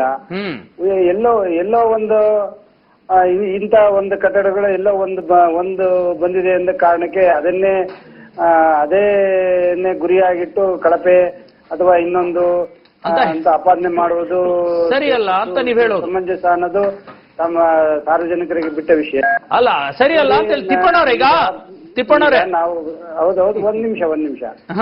ಈಗ ನಮ್ಮ ಬೆಂಗಳೂರು 800 ಕಿಲೋಮೀಟರ್ ವ್ಯಾಪ್ತಿನಲ್ಲಿ ಸಾಕಷ್ಟು ಕಟ್ಟಡಗಳು ನಡೀತಾ ಇದಾವೆ. ಅದೇ ರೀತಿ ನಮ್ಮ ಬಿಬಿಎಂಪಿಯಿಂದ ಸರ್ಕಾರದ ಅನುದಾನದಲ್ಲಿ ಕೆಲಸಗಳು ನಡೀತಾ ಇದಾವೆ. ನಮ್ಮ ಸರ್ಕಾರದ ಅನುದಾನದಲ್ಲಿ ನಡೀತಕ್ಕಂಥ ಕಾಮಗಾರಿಗಳಿಗೆ ನಮ್ಮದೇ ಆದ ಒಂದು ಗುಣ ನಿಯಂತ್ರಣ ವಿಭಾಗ ಇದೆ. ಆದ್ರೆ ಪ್ರೈವೇಟ್ ಬಿಲ್ಡಿಂಗ್ಗಳು ಅವುಗಳ ಗುಣ ನಿಯಂತ್ರಣ ಮಾಡ್ಲಿಕ್ಕೆ ನಮ್ಮಲ್ಲಿ ನಮ್ಮ ವ್ಯಾಪ್ತಿನಲ್ಲಿ ಬರೋದಿಲ್ಲ. ಅದು ಅವ್ರಿಗೇನೆ ಒಂದು ರೆಸ್ಪಾನ್ಸಿಬಿಲಿಟಿ ಫಿಕ್ಸ್ ಮಾಡಿದೀವಿ. ಅವರು ನಮ್ಗೆ ಕಟ್ಟಡ ಪ್ರಾರಂಭ ಮಾಡ್ಬೇಕಾದ್ರೆ ಅವರೊಬ್ಬರು ಇಂಜಿನಿಯರ್ ನೇಮಿಸ್ಕೋಬೇಕು. ಇಂತಿಂತ ವಿಸ್ತೀರ್ಣದ ಬಿಲ್ಡಿಂಗಿಗೆ ಇಂತಿಂತ ಪ್ರಮಾಣದ ಒಬ್ಬ ಡಿಪ್ಲೊಮಾ ಇಂಜಿನಿಯರು, ಆಮೇಲೆ ಅದಕ್ಕಿಂತ ಮೇಲ್ಪಟ್ಟು ಸಿವಿಲ್ ಇಂಜಿನಿಯರು, ಅದಾದ್ಮೇಲೆ ಸ್ಟ್ರಕ್ಚರಲ್ ಇಂಜಿನಿಯರ್ಸ್, ಅದೆಲ್ಲ ನಾವು ಕಂಡೀಷನ್ಸ್ ಹಾಕಿರ್ತೀವಿ. ಅವರು ಅಫಿಡವಿಟ್ ಕೊಟ್ಟಿರ್ತಾರೆ. ಆಮೇಲೆ ನಾವು ಸ್ವಾಧೀನಾನುಭವ ಪ್ರಮಾಣ ಪತ್ರ ಕೊಡಬೇಕಾದ್ರೆ ಒಂದು ಪ್ರಮುಖ ಷರತ್ತು ಏನಪ್ಪಾ ಅಂದ್ರೆ ಈ ಕಟ್ಟಡದ ಗುಣ ಮತ್ತು ದೃಢತೆ ಬಗ್ಗೆ ನೀವು ನೀಡಿರುವ ಅಫಿಡವಿಟ್ ಆಧಾರದ ಮೇಲೆ ನಾವು ನೀಡಿರ್ತೀವಿ. ಇದು BBMPಯ ಜವಾಬ್ದಾರಿ ಆಗಿರುವುದಿಲ್ಲ ಅಂತ ನಾವು ಷರತ್ತು ಹಾಕಿರ್ತೀವಿ. ಓಕೆ ಸರ್, ನೀವು ಓಕೆ, ನಿಮ್ಮ ಸೇಫ್ ಏನ್ ನೋಡ್ಕೊಳ್ತಿದ್ದೀರಾ, ನೀವು ಸರ್ಟಿಫಿಕೇಟ್ ಕೊಡ್ತೀರಾ. ಒಂದ್ ಮಾತು ಹೇಳಿದ್ರಿ ತಿಪ್ಪಣ್ಣವ್ರೆ, ಈ ತರದ ಎಲ್ಲ ಒಂದೆರಡು ಪ್ರಕರಣಗಳು ನಡೆದ್ರೆ ಎಲ್ಲವೂ ಕೂಡ ನಿರ್ಲಕ್ಷ್ಯ ಅಥವಾ ಭ್ರಷ್ಟಾಚಾರ ಅಂತ ಹೇಳಬಾರದು ಅಂತ. ನೀವು ಹೇಳುವಂತದ್ದೇನು, ನಿನ್ನೆ ಮಂತ್ರಿಮಾಲಲ್ಲಿ ಒಂದಿಬ್ರು ಗಾಯಗಳಾಗಿದವಲ್ಲ, ಒಂದಷ್ಟು ಜನ ಸಾಯ್ಬೇಕಿತ್ತು ಅಂತಾನ, ಅಥವಾ ಅಲ್ಲೆಲ್ಲ ಒಂದು ಬೆಳ್ಳಂದೂರಲ್ಲಿ ಒಂದು ಬಿಲ್ಡಿಂಗ್ ಬಿತ್ತು, ಇಬ್ರು ಸತ್ತೋದ್ರು. ಯಾರು ಬಯಸೋದಿಲ್ಲ. ಅದನ್ನ ಹೆಜ್ಜೆಗೂ ಅಷ್ಟು ಕಟ್ಟಡಗಳನ್ನ ನಾವು ಪ್ರತಿದಿನ ನಾವು ವಾಚ್ ಮಾಡ್ಲಿಕ್ಕೆ ನಮ್ಮಲ್ಲಿ ಅಷ್ಟು ಮ್ಯಾನ್ ಪವರ್ ಇಲ್ಲ. ಅವ್ರದ್ದು ಜವಾಬ್ದಾರಿ ಇರುತ್ತಲ್ಲ, ಕಟ್ಟಡದ ಮಾಲೀಕ ಮತ್ತು ಅವ್ರಿಗೆ ಆದ ಜವಾಬ್ದಾರಿ ಇರುತ್ತಲ್ವಾ? ಅಲ್ಲ, ಅವ್ರ ಜವಾಬ್ದಾರಿ ಇರುತ್ತೆ ತಿಪ್ಪಣ್ಣವ್ರೆ. ಮ್ಯಾನ್ ಪವರ್ ಇಲ್ಲ ಅಂತ ನೀವ್ ಹೇಳ್ತೀರಾ, ಆದ್ರೆ ಇರೋಬರ ಇಲಾಖೆ ಅದು ಕೇವಲ ಬೆಂಗಳೂರು ಅಲ್ಲದೆ ರಾಜ್ಯದಾಗಿರೋ ಎಲ್ಲ ಜಿಲ್ಲೆಗಳಿಂದ ಬಂದು ನಿಮ್ಮ BBMP ಸೇರ್ಕೊಂಡಿದ್ದಾರೆ. ಬೇಕಾದಷ್ಟು ಜನ ಎರವಲು ಸೇವೆ, ವಲಸೆ ಸೇವೆ ಅಂತಂದೇಳಿ ಬೇರೆ ಬೇರೆ ವಿಭಾಗಗಳಿದಾವೆ. ಬೇರೆ ಬೇರೆ ವಿಭಾಗಕ್ಕೆ ತಕ್ಕಂತ ಕೆಲಸ ಇದೆ. ಸಾಕಷ್ಟು ಕೆಲಸಗಳು ನಡೀತಾ ಇದಾವೆ ಅನ್ನೋದು ತಮಗೂ ತಮ್ಮ ಗಮನಕ್ಕೆ ಬರದೇ ಇರೋ ವಿಷಯ ಏನಲ್ಲ. ಅದು ಸುಮಾರು ಕೆಲಸಗಳು ನಡೀತಾ ಇದಾವೆ. ಎಲ್ಲರೂ ಯಾವ ಕೆಲಸಗಳಲ್ಲಿ ಎಂಗೇಜ್ ಆಗಿರ್ತಾರೆ. ನೀವು ಖಾಸಗಿ ಕಟ್ಟಡಗಳನ್ನ ಅಲ್ಲ ತಿಪ್ಪಣ್ಣವ್ರೆ, ಸಾಯಿದತ್ತ ಒಂದು ಪ್ರಶ್ನೆ ಕೇಳ್ತಾರಂತೆ.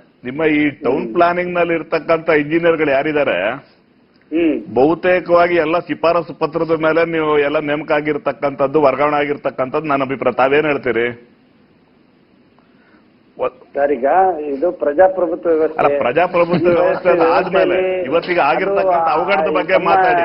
ಪ್ರಜಾಪ್ರಭುತ್ವ ಇರ್ಲಿ ತಿಪ್ಪಣ್ಣವ್ರೆ, ಖಂಡಿತ ಹೌದು. ಅಲ್ಲಿಗೆ ಹಾಕೋರು ಬೇರೆಯವರು, ಪಾಪ ತಾವೇನು ಹೇಳಕ್ಕಾಗಲ್ಲ. ಏನೋ ನಿಮ್ಮ ಅನಿವಾರ್ಯತೆನೋ ನಮಗೆ ಅರ್ಥ ಆಗುತ್ತೆ. ಈಗ ತಿಪ್ಪಣ್ಣವ್ರೆ, ನೇರ ವಿಷಯಕ್ಕೆ ಬನ್ನಿ. ಈಗ ಒಂದು ತಜ್ಞರ ಸಮಿತಿಯನ್ನ ನೇಮಕ ಮಾಡಿದ್ದೀರಾ. ಈ ಎರಡು ತಜ್ಞರ ಸಮಿತಿ ಇರ್ತಕ್ಕಂಥದ್ದು ಯಾವ್ಯಾವು, ಏನೇನು ಕೆಲಸ ಮಾಡುತ್ತೆ ಸರ್? ಎರಡು ತಜ್ಞ ಇಲ್ಲ, ಒಂದೇ ತಜ್ಞ ಸಮಿತಿ. ಎರಡು ಅಂತ ಯಾರು ಹೇಳಿಲ್ಲ. ಅಲ್ಲ ಸರ್, ಈಗ 4 ಜನರ ನೇತೃತ್ವದಲ್ಲಿ ಒಂದು ತಜ್ಞರ ಸಮಿತಿ ಮಂಜುನಾಥ್ ಪ್ರಸಾದ್ ಅವರು ಮಾಡಿರ್ತಕ್ಕಂಥದ್ದು, ಮತ್ತು BBMP ಇಂಜಿನಿಯರ್ಗಳು ಬೆಟ್ಟೇಗೌಡ್ರ ಮತ್ತು ನೀವು ಇದ್ದೀರಾ ಅದರಲ್ಲಿ. ಬೆಟ್ಟೇಗೌಡರು ಮತ್ತು ತಿಪ್ಪಣ್ಣ ನೀವು ಇದ್ದೀರಾ? ಬೆಟ್ಟೇಗೌಡ್ರಿಲ್ಲ. ಅದಕ್ಕೆ ಸಮಜಾಯಿಸಿ ಕರೆಕ್ಟ್ ಆಗಿ ಹೇಳ್ತೀನಿ.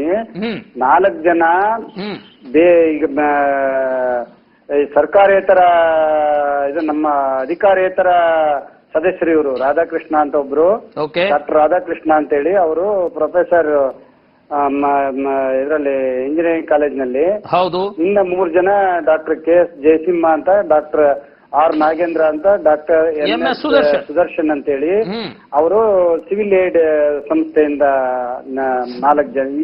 ಈ 4 ಜನ ಜೊತೆಗೆ ಅಧ್ಯಕ್ಷರಾಗಿ ಕಮಿಷನರು, ಸದಸ್ಯ ಕಾರ್ಯದರ್ಶಿಯಾಗಿ ನಾನು, ಒಟ್ಟ ಇರೋರೆ 6 ಜನ. ಇದು ಒಂದೇ ಸಮಿತಿ.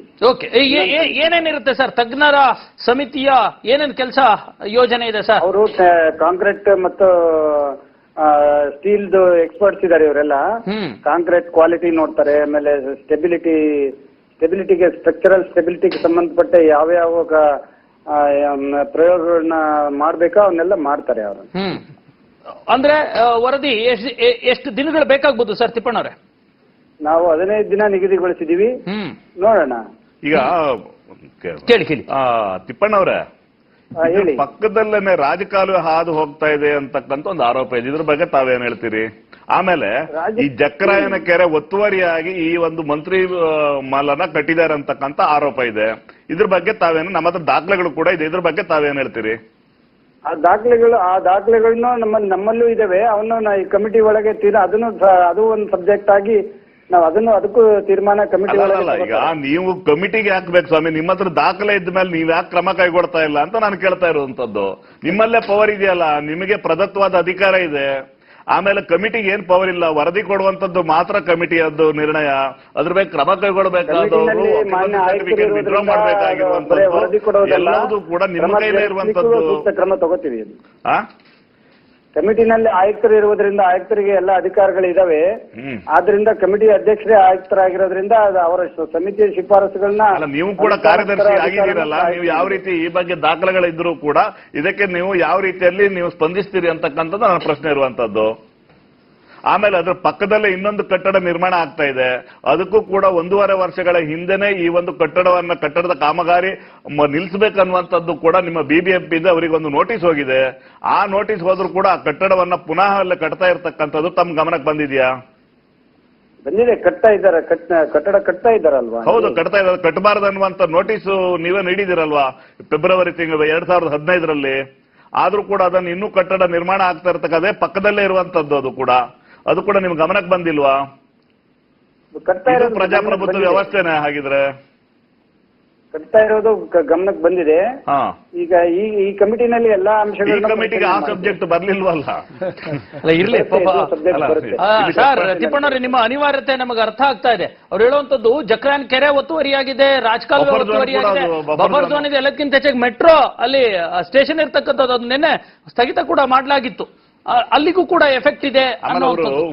ಯಾಕೆ ಕ್ರಮವನ್ನ ಕೈಗೊಳ್ತಿಲ್ಲ ಈ ತರದನ್ನೋದು ನೀವು ಹೇಳ್ತೀರಾ? ವರದಿ ಕೇಳಿದ್ವಿ, ವರದಿಯಲ್ಲಿ ಮೆನ್ಷನ್ ಮಾಡಿದ್ಮೇಲೆ ಕ್ರಮ ಕೈಗೊಳ್ತೀವಿ. ಇನ್ನೊಂದೇನಂದ್ರೆ ಅಲ್ಲಿ ಮೂಲ ಒಪ್ಪಂದ ಕೂಡ ಉಲ್ಲಂಘನೆ ಆಗಿರ್ತಕ್ಕಂಥ ತಮ್ಮ ಗಮನಕ್ಕೆ ಬಂದಿರಬೇಕು. ಅವರ ಸ್ಕೈ ವಾಕ್ ನಿರ್ಮಾಣ ಮಾಡ್ಕೊಡ್ತೇವೆ ಅಂತಕ್ಕಂಥದ್ದು, ರಸ್ತೆಗಳ ನಿರ್ಮಾಣ ಮಾಡ್ಕೊಡ್ತೀವಿ ಅಂತಕ್ಕಂಥ ಸಾಕಷ್ಟು ಮೂಲ ಒಪ್ಪಂದಗಳು ಉಲ್ಲಂಘನೆ ಆಗಿರುವುದರಿಂದ ಕ್ರಮ ಕೈಗೊಳ್ಳಬಹುದು. ಅದರಲ್ಲಿ ಮೇಲ್ನೋಟಕ್ಕೆ ಅದು ಖಂಡಿತವಾಗಿ ಆರೋಪ ಸಾಬೀತಾಗಿರುವಂತದ್ದು. ಏನ್ ಹೇಳ್ತೀರಾ ತಿಪ್ಪಣ್ಣವ್ರೆ? ಸ್ಕೈ ವಾಕ್ ಮಾಡ್ಬೇಕಂತ ಕಂಡೀಷನ್ ಇದೆ, ಅದನ್ನ ಅವ್ರು ಮಾಡಿಕೊಡ್ತಾರೆ. ಅವ್ರಿಗೆ ನಾವು ಜಾಗನ ತೋರಿಸಿದೀವಿ. ಎಷ್ಟು ವರ್ಷ ಆಯ್ತು ಸ್ವಾಮಿ? 2010ರಿಂದ ಇಲ್ಲಿಗೆ 7 ವರ್ಷ ಆಯ್ತು, ಇನ್ನೂ ಮಾಡ್ಕೊಡ್ತೀರಿ. ಏನ್ ನಂಬಿಕೆ ಅವ್ರ ಮೇಲೆ? ಮಂತ್ರಿ ಮಾಲೀಕರ ಮೇಲೆ ಏನ್ ನಂಬಿಕೆ? ಮಾಡ್ಕೊಡ್ತಾರ ಅಂತಕ್ಕಂಥದ್ದು ಬಹಳ ನಂಬಿಕೆ ಪಾಪ ತಿಪ್ಪಣ್ಣ ಅವರಿಗೆ. ಇಲ್ಲ, ಮೊನ್ನೆ ನಾವು ಈಗ ಲಾಸ್ಟ್ ಮಂತ್ ನಾವು ಕಮಿಷನರು ಮತ್ತೆ ನಮ್ಮ ಇಂಜಿನಿಯರಿಂಗ್ ವಿಭಾಗದವರು ನಾವು ಸ್ಥಳ ಪರಿಶೀಲನೆ ಮಾಡಿ ಅವರಿಗೆ ಕೈವಾಕ್ ಎಲ್ಲಿ ನಿರ್ಮಾಣ ಮಾಡಬೇಕು ಅನ್ನೋ ಸ್ಥಳನ ಗುರುತಿಸಿ ಕೊಟ್ಟಿದ್ದೇವೆ. ಅದು 7 ವರ್ಷ ಆದ್ಮೇಲೆ ಆಗಲ್ಲ. 7 ವರ್ಷ ಅಂದ್ರೆ ರಸ್ತೆ ಒಂದು 8ನೇ ಮೇನ್ ರಸ್ತೆ, ರೈಲ್ವೆ ಪ್ಯಾರಲಲ್ ರೋಡ್ ಒಂದು ಬರ್ಬೇಕಲ್ವಾ? ಅದಕ್ಕೆ ಆ ಪ್ಯಾರಲಲ್ ರೋಡ್ಗೆ ಅವ್ರ ರೈಲ್ವೆದು ಅಬ್ಜೆಕ್ಷನ್ ಇದೆ. ಅದೆಲ್ಲ ಆ ಸಮಸ್ಯೆನೂ ಇದೆ ಅಲ್ಲಿ. ಇವೆಲ್ಲ ರೈಲ್ವೆ ಅಬ್ಜೆಕ್ಷನ್ ಇದ್ರೂ ಅಲೈನ್ಮೆಂಟ್ ಚೇಂಜ್ ಆದ್ರೆ ಜಾಗದಲ್ಲಿ ನೀವು ಅನುಮತಿ ನೀಡ್ತೀರಿ ಅಂತಂದ್ರೆ ಇನ್ನು ಮುಂದೆ ಬಹಳ ಕಷ್ಟ ಇದೆ. ಅಲ್ಲ ತಿಪ್ಪಣ್ಣವ್ರೀಗ ಆಯ್ತು, ಈಗ ವರದಿ 15 ದಿವಸದಲ್ಲಿ ಕೇಳಿದೀರಾ, ವರದಿ ಬಂದ ಮೇಲೆ ಏನ್ ಕ್ರಮಗಳನ್ನ ನಿರೀಕ್ಷೆ ಮಾಡ್ಬೋದು ಸರ್ ನಾವು? ಈ ಪ್ರಶ್ನೆಗೆ ಸೂಕ್ತ ಕ್ರಮ ಜರುಗಿಸ್ತೀವಿ. ಎಲ್ಲರೂ ಅದು ಕಠಿಣ ಕ್ರಮ, ಉಗ್ರ ಕ್ರಮ ಸರ್. ಈ ಮಾಧ್ಯಮದಲ್ಲಿ ಇದನ್ನು ಓದಿ ಹೇಳಿ ಪೇಪರ್ಗಳಲ್ಲಿ ಓದಿ ಸಾಕಾಗ್ಬಿಟ್ಟಿದೆ ಸರ್. ಏನಾದ್ರು ಒಂದಷ್ಟು ಮಾಡಿ, ಯಾಕಂದ್ರೆ ಜನಗಳ ಪ್ರಾಣ ಹೋಗೋದಕ್ಕೆ ಮುಂಚೆ ಮಾಡೋಣ.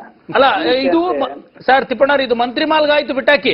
ಇನ್ನು ಉಳಿದಿರ್ತಕ್ಕಂಥ ನೀವು ನಗರ ಯೋಜನೆ ಸಂಚಾಲಕರು ಆಗಿದ್ದೀರಾ, ಇನ್ನು ಬೆಂಗಳೂರಲ್ಲಿ ಬೇಕಾದಷ್ಟು ನಾಯ್ಕೊಡೆಗಳಂತ ಮಾಲ್ಗಳಿದಾವೆ. ಅದರದ ರಕ್ಷಣೆ ಬಗ್ಗೆ ಏನಾದ್ರು ಗಮನ ಹರಿಸ್ತಿರೋ? ಅಲ್ಲೊಂದಷ್ಟು ಅನಾಹುತಗಳಾದ್ಮೇಲೆ ಏನಾದ್ರು ನಿಮಗೆ ಲೈಟ್ ಹತ್ತುತ್ತೋ ಹೆಂಗೆ? ಇಲ್ಲ, ಅದ ನಿಯಮದಲ್ಲಿದೆ. 2 ವರ್ಷಕ್ಕೊಂದ್ಸರಿ ಫೈರ್ ಸೇಫ್ಟಿ ಮೆಜರ್ಸ್ನವರು ಅವರೆಲ್ಲ ಇನ್ಸ್ಪೆಕ್ಷನ್ ಮಾಡಿ ರಿಪೋರ್ಟ್ ಕೊಡಬೇಕು ಅಂತಿದೆ. ಅವರು ಅಡ್ವಾನ್ಸ್ ರಿಪೋರ್ಟ್ ಬಂದ್ರೆ ನಾವು ಅದ್ರ ಬಗ್ಗೆ ಕ್ರಮ ತಗೋತೀವಿ. ಈ ಆಗಿನ ಪೊಲೀಸ್ ಮಹಾನಿರ್ದೇಶಕರಾದಂತಹ ಶ್ರೀ MN ರೆಡ್ಡಿ ಅವರು ಈ ಸಾಕಷ್ಟು ಬಹುಮಹಡಿ ಕಟ್ಟಡಗಳಿಗೆ ಅಲ್ಲಿರ್ತಕ್ಕಂತಹ ಒಂದು ಈ ಫೈರ್ ಫೋರ್ಸ್ ಉಲ್ಲಂಘನೆ ಆಗಿರೋದ್ರ ಬಗ್ಗೆ ನೋಟಿಸ್ ಅನ್ನ ನೀಡಿದ್ರು.